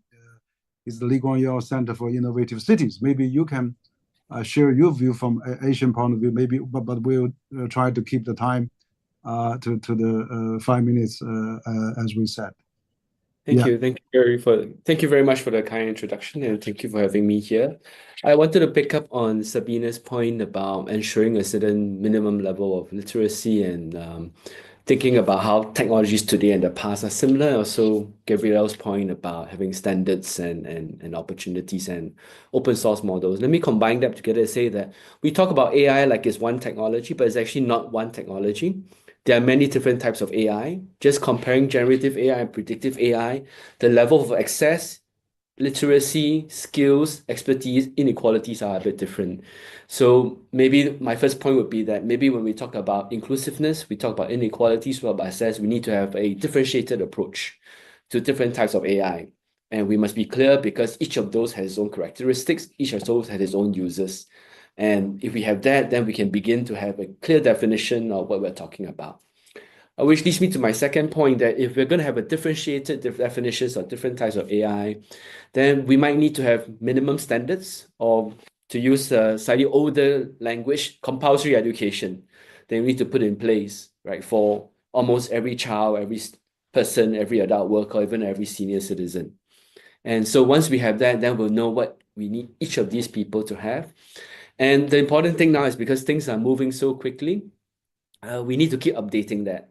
So one of the things we are exploring is, usually when we set standards and we look at where the world is going, we take a while, we do a study, maybe talk to 100 people.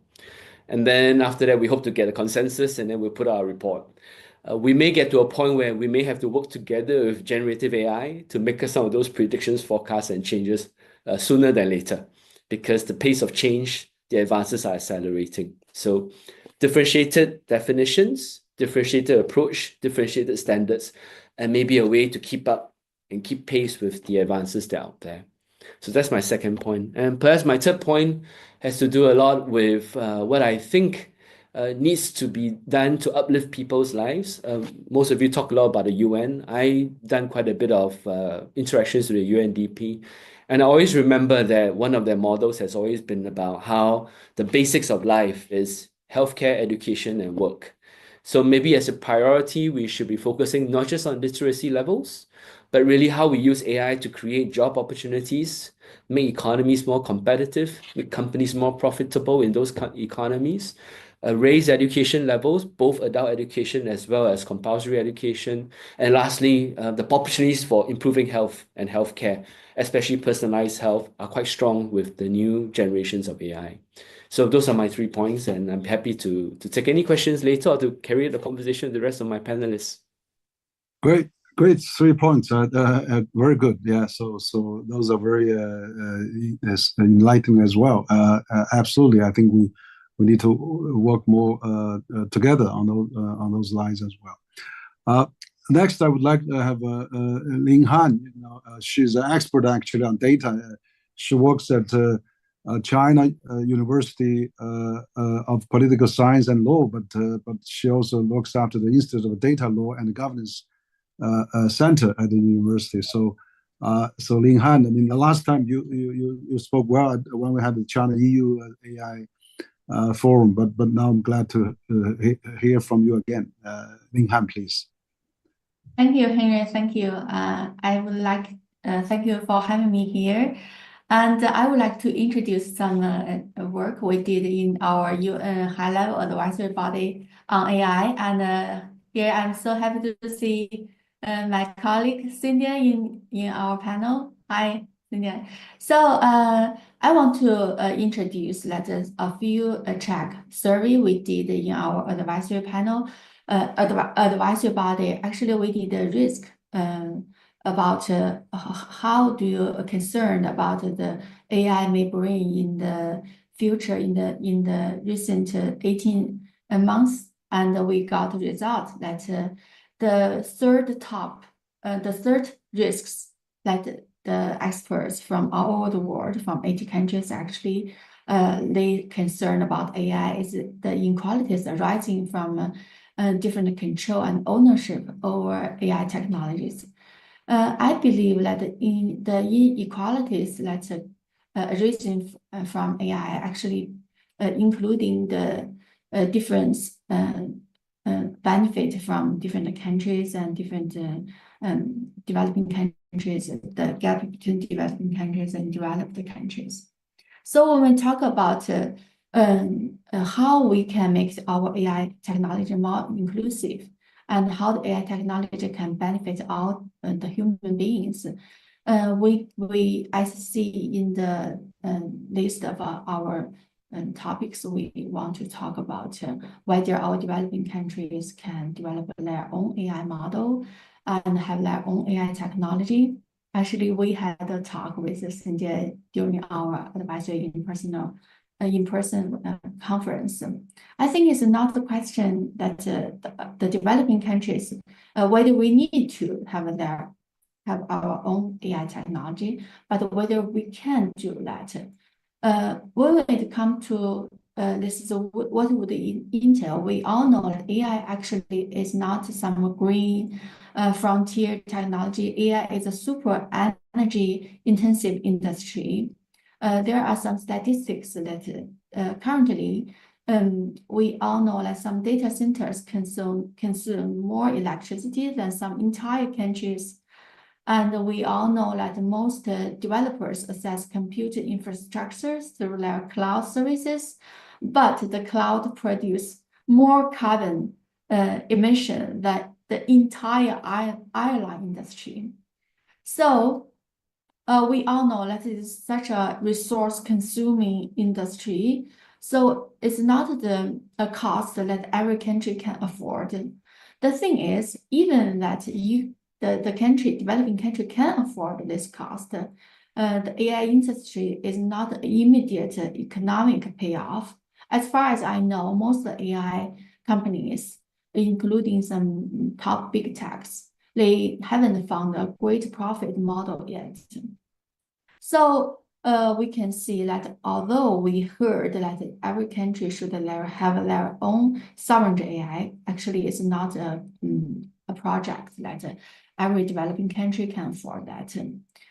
So it's not only the economic concern, but also, for example, in China, just yesterday, the Biden-Harris administration just introduced the interim final rule on artificial intelligence diffusion, want to control the exportation of AI chips and the model with. So China also has the obstacle of not having enough computing power. And also, I think every developing country has the problem of the training data. We all know that there are most of the population in the world speak Chinese, but also the Chinese training data only makes up 4% of all the internet data. So even in China facing all these problems, so you can imagine to this smaller country, they have even greater barriers to have their own data industry. So I think that's why we need a capacity building network. This is also mentioned in our UN high-level advisory body final report that we recommended that we should have a global capacity building network. And also we should have a global data framework to make sure that every country can have their own computing power, talent, and training data to can develop and deploy their own AI technology. Thank you. Okay, thank you, Professor Yunan. Great, you outlined some challenges and the future. Still, of course, we have opportunity, but also we have more difficult to overcome, and not only for the developing countries, but also for developed countries as well. So data is absolutely crucial, but how we can harness that and meeting all the challenges is really a big issue for all of us. And also we yet to prove that AI is going to be profitable for the mankind, and not enough side negativities on that. Great. Now I'd like to have another expert, Sadina, who is the senior lecturer, Chuck Himoto Ken Digital University. So let's hear from you, please. Yes, thank you. Yes, thank you for the invitation first to participate to this very important conversation. And hi to Lingren, nice to see you here. As you know, there is a recent milestone, as Lingren said, in global AI governance. It is Governing AI for Humanity report, which is the culmination of the work undertaken by the UN High-Level Advisory Body on AI since October 2023. And this report offers a comprehensive set of recommendations designed to guide the responsible and equitable development of AI worldwide. And in our report, we pointed out that the global AI governance we have today is not globally inclusive. For example, if we take a sample of the major non-UN international AI governance initiatives from OECD, G20, Council of Europe, GPI, G7, and the AI summits in the UK and Korea, and we look at how many countries are involved in each, we find only 7 countries are party to all of them. And by contrast, 118 countries are party to none of them. And these missing 118 countries are largely from Africa, Asia, and the Pacific, and Latin America and the Caribbean. 2 of our recommendations, included in the Global Digital Compact and adopted last September at the UN General Assembly, are the International Scientific Panel and the International and Multi-Stakeholder Policy Dialogue. For the establishment of an International Scientific Panel on AI, we received many feedbacks expressing the need for a shared understanding of AI at a global level. There have also been numerous requests for the UN to play a key role in supporting this new international panel. And the panel would aim to facilitate the pooling of knowledge from various countries and sectors, bridging silos to create a comprehensive understanding of AI across borders.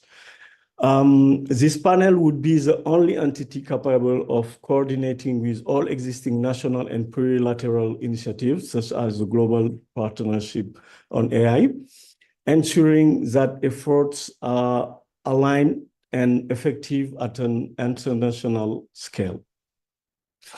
The deliverable of the panel would include an annual report that assesses the capabilities, opportunities, and risks associated with AI. And additionally, the panel would produce quarterly thematic research digests focusing on areas where AI could contribute to achieving, for example, the Sustainable Development Goals, as well as sometimes ad hoc reports addressing emerging issues in the AI landscape. On the other hand, we have the intergovernmental and multi-stakeholder dialogue on AI governance. as we highlighted before, many existing international AI governance initiatives often exclude numerous states, particularly those from the Global South, leaving significant gaps in global participation. The main objectives of this platform would be to facilitate the exchange of best practices on AI governance, to ensure transparency by reporting on significant AI incidents that have exceeded the capacity of state agencies to manage, and to promote shared understandings regarding the cross-border implementation of AI governance measures. This would involve both public and private sectors, developers, and users in the AI space.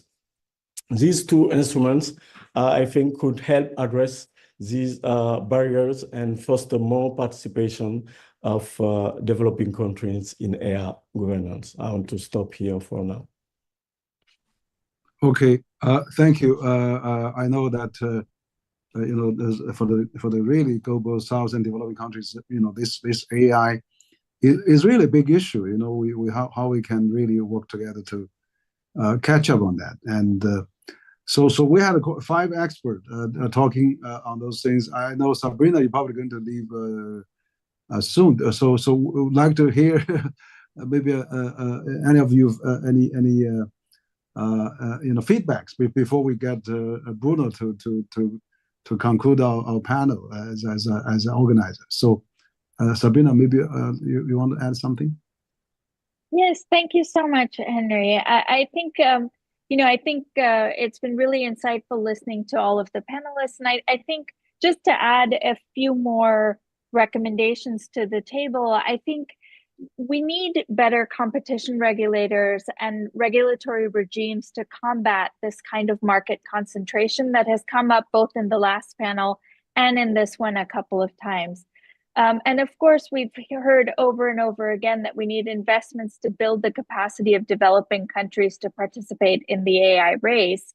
But I also think this idea that was brought up alluded to by a couple of panelists, that developing countries could also think about coordinating their public investments and resources and fostering also South-South cooperation to share technical expertise, research, and data, and to form coalitions that can then present their agenda in forums that discuss AI governance. And finally, I wanted to underscore a point that I also made in the last panel, which is, in addition to building AI expertise on AI, developing countries need support to build the institutions, regulations, and laws to redistribute the gains from capital to labor better. And this inevitably entails taking a close look at taxation and also looking at social protection mechanisms, social security and labor protections that cover all workers, including those in the informal employment arrangements. And importantly, social dialogue to ensure that we are bringing voices from labor unions and civil society to conversations on how to manage these disruptions. So I just wanted to add those because I think they're, we talked about them in the context of labor markets and managing the impact of AI on labor markets, but these are equally important when we're talking about actually having more effective and inclusive governance systems for AI. Thank you so much, Henry. Yeah, thank you, Sabrina. Excellent point. I think that this global governance, which is missing. We are global governance on AI is falling behind the global AI practice, and particularly for developing countries. So I'm thinking now, the infrastructure. We have, of course, China has proposed the Belt and Road Initiative. EU has proposed the Global EU Gateway, and US has proposed Build Back Better World B3W, and India proposed Indian Middle East Europe corridor. I think maybe we should have some kind of a coordination on those to help developing countries on AI infrastructure, and particularly World Bank, AIIB, new development banks, and all the global development institutions should work together on that as well. So this is really important. Of course, the UN. We have a UNESCO, always the leading force on that. I don't know. Bruno, you want to talk now, or you want to talk at the end? We could also have other experts if they have any comments to share as well. Well, thank you, Henry. Seydina has made a number of points that I was prepared to make. First, about the discrepancy, between the number of countries which are part of all the various discussions on AI, global governance, and which are very limited, and then those who are not participating in anything except things outside the UN system. So this limited participation of developing countries in global AI governance is, of course, not because of their lack of desire to participate. They want to be involved. I mean, just to illustrate my point, I should recall that there were 94 countries which ratified the UNESCO recommendation on the ethics of AI. There are 143 countries who co-sponsored a UN General Assembly resolution on enhancing international cooperation and capacity building on AI. Seydina has rightly pointed out to the technical and capacity constraints on smaller countries, preventing them from participating. But I think we should here be honest and be straightforward. There are also political constraints. We know that AI has become a flashpoint in the rivalry between the US and China. The US and China see AI as a key arena for economic competition. They also see AI as crucial to their national security. So in a nutshell, AI is a source of power and influence, and the economic, military, and strategic benefits of AI mean that countries which dominate the technology will obviously enjoy outsized influence over other countries which need access to the technology. And this matters because together, the US and China represent the vast bulk of today's AI sector.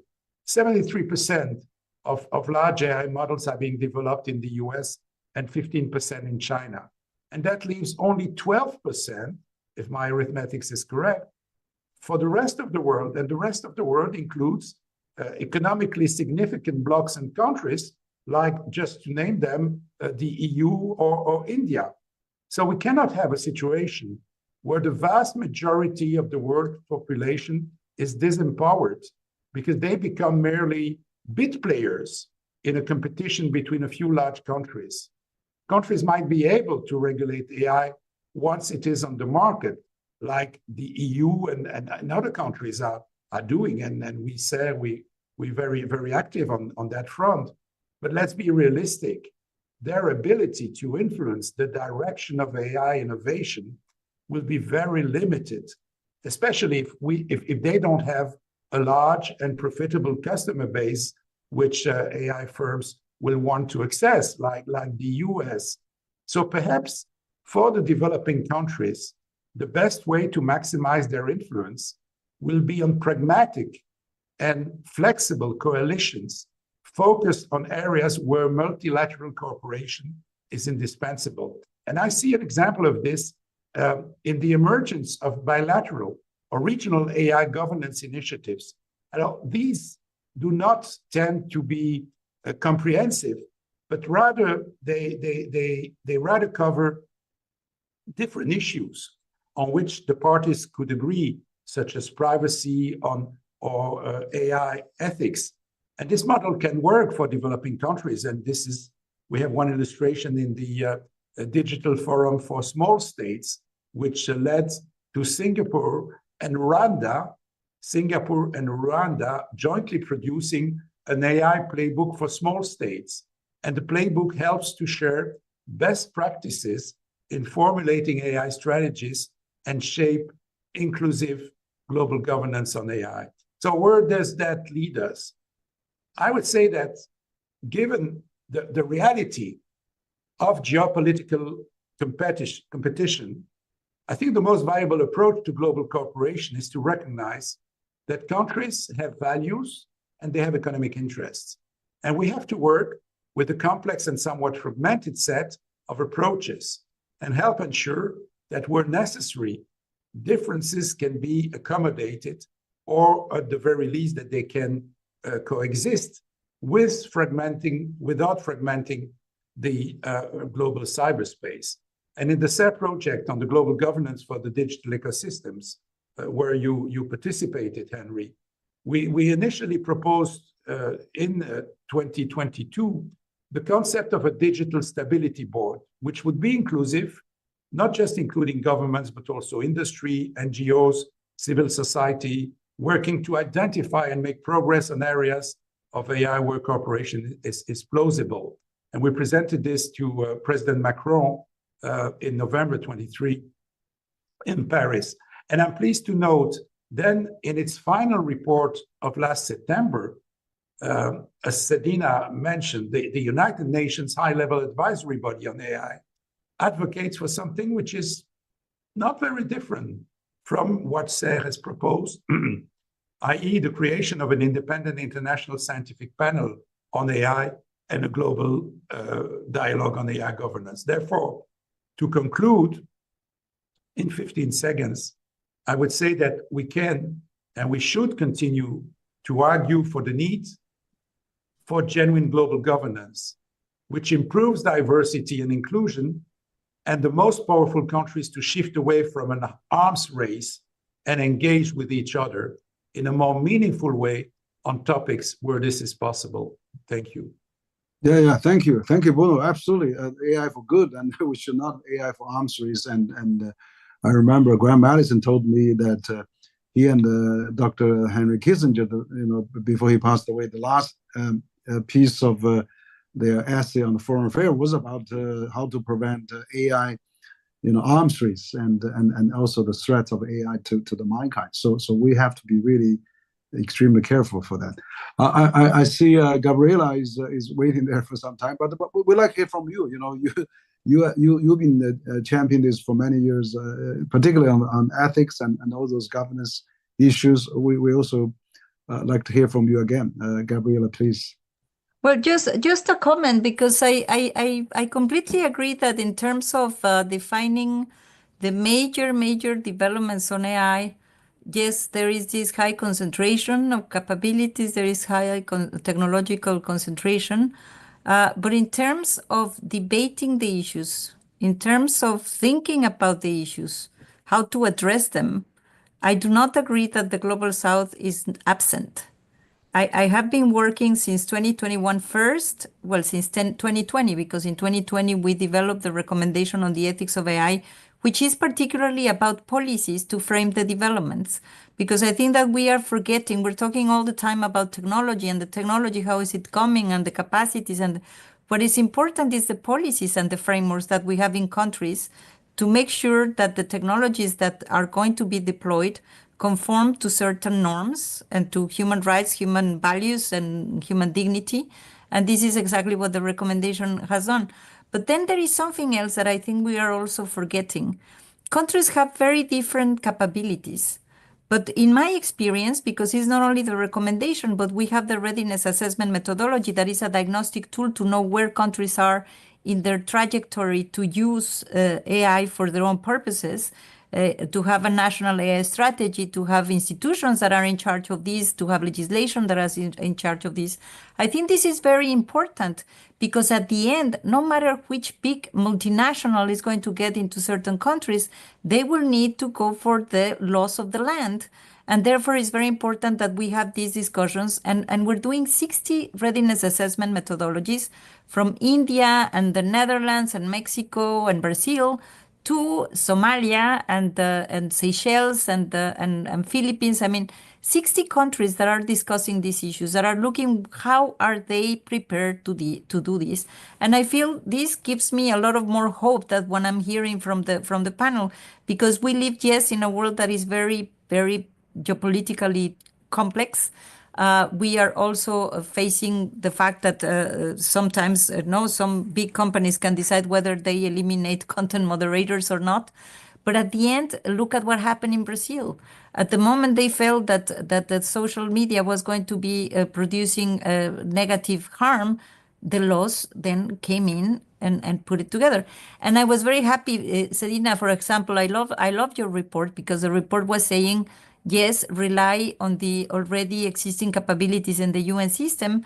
And they were recommending that UNESCO and ITU, because we coordinate the work of the 45 agencies of the UN system in the intergovernmental working group on AI, to support the scientific panel. Or if we have the Global Forum on the Ethics of AI since 2021, where we gather all these countries to discuss their RAMs and their capacities, well, then let's just rely on that for the dialogue. So I think that there is more commonalities and exchanges that one meets the eye.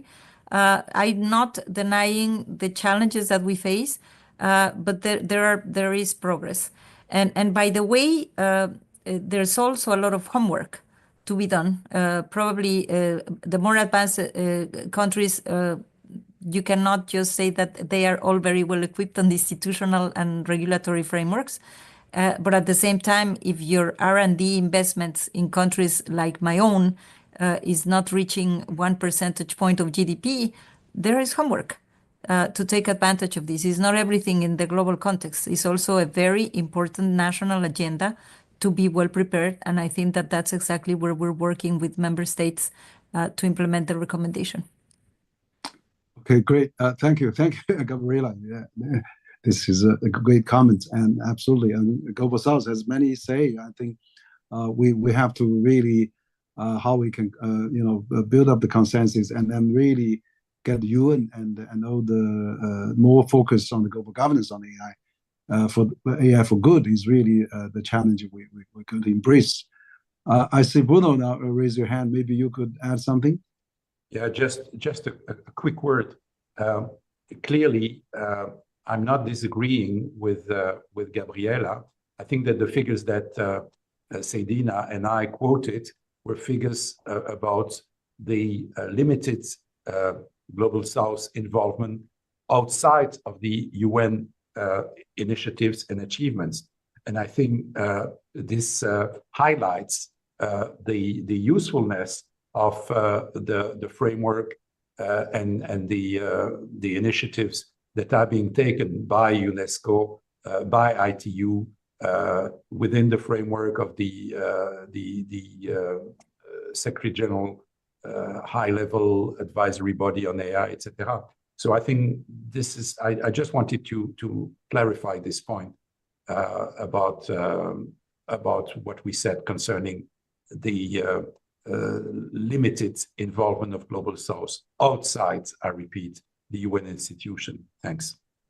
Okay, great. We probably run out of time.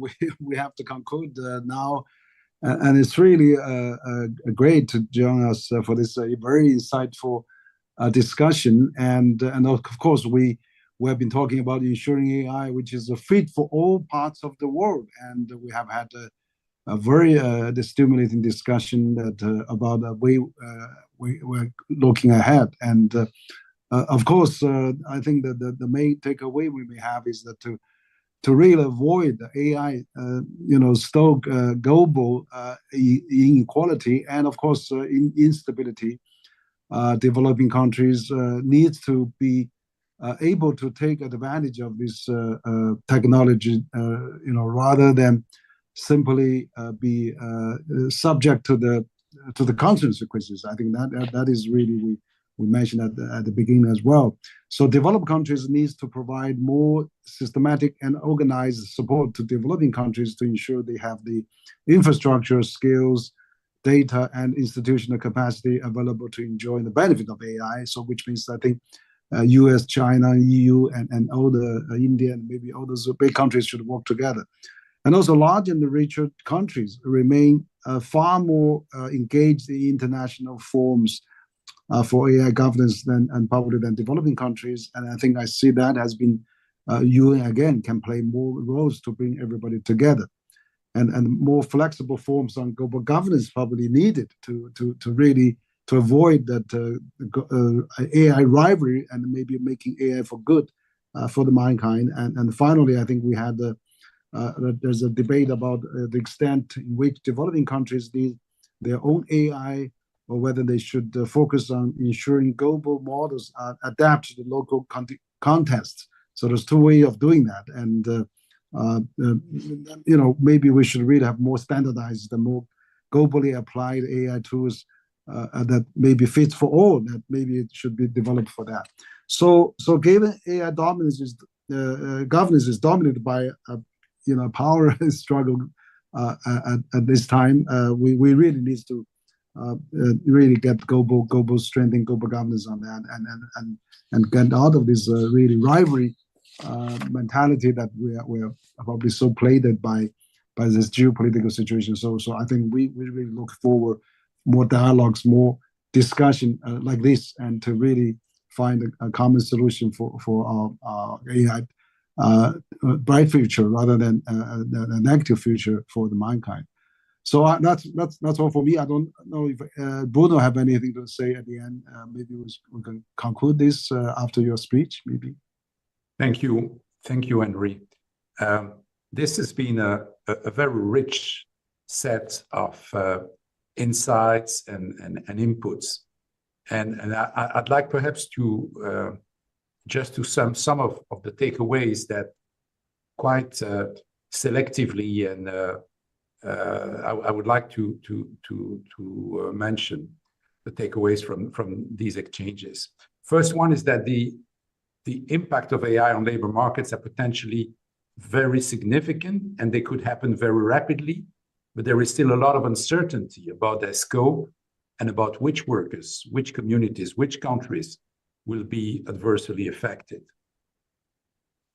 My second point is about policymakers. They should identify how they can proactively steer the technology towards uses that enhance inclusivity and ensure that everybody can benefit from the potential of AI, rather than merely trying to compensate those who lose out. Third point is that some disruption will be inevitable anyway. So policymakers need to have a toolbox ready to help protect workers managing the transition. And countries should share best practices about how to achieve this. And this may, over time, require countries need to reform their welfare and fiscal policies to avoid deepening the digital divide that we mentioned. The fourth point is that discussions about these issues need to be inclusive, and they need to involve workers, civil societies, academia, and impacted communities rather than just national governance. And finally, regarding international coordination, I see at least two reasons why it's essential. The first one is that the impact of AI on labor markets will cross borders. As AI will impact cross-border trade in services, for instance, decisions which are about AI, which are taken in one country, will clearly impact labor markets in other countries. And the other reason is that developing countries will have a tougher time tackling the challenges of AI on labor markets. So it's essential that these countries can share knowledge, share best practices, and that developed countries ensure AI empowers workers in these countries rather than leaving them behind. So, Henry, dear friends who are watching us, it's time to conclude. We will publish in the next day a paper covering the themes which have been discussed today, together with concrete recommendations to inform the Paris AI Action Summit. Let me take this opportunity to thank again all our distinguished panelists for their formidable input and invaluable participation. I'd like to thank you, Henry, and your efficient CCG team. I'd like to thank also Sabina Dewan and JustJobs Networks. And I'd like also to thank very, very warmly Zach Meyers, Christina Hansen, and Zoe Carlson from CERRE. All together, across the time zones, you guys have made this event possible, and that's super cool. Our collaboration helps illustrate that international cooperation remains a necessary condition to making a better world, and in particular ensure that we make the most of the AI revolution. So goodbye and see you on our channels. Goodbye. Goodbye. Thank you. Thank you all. Yeah.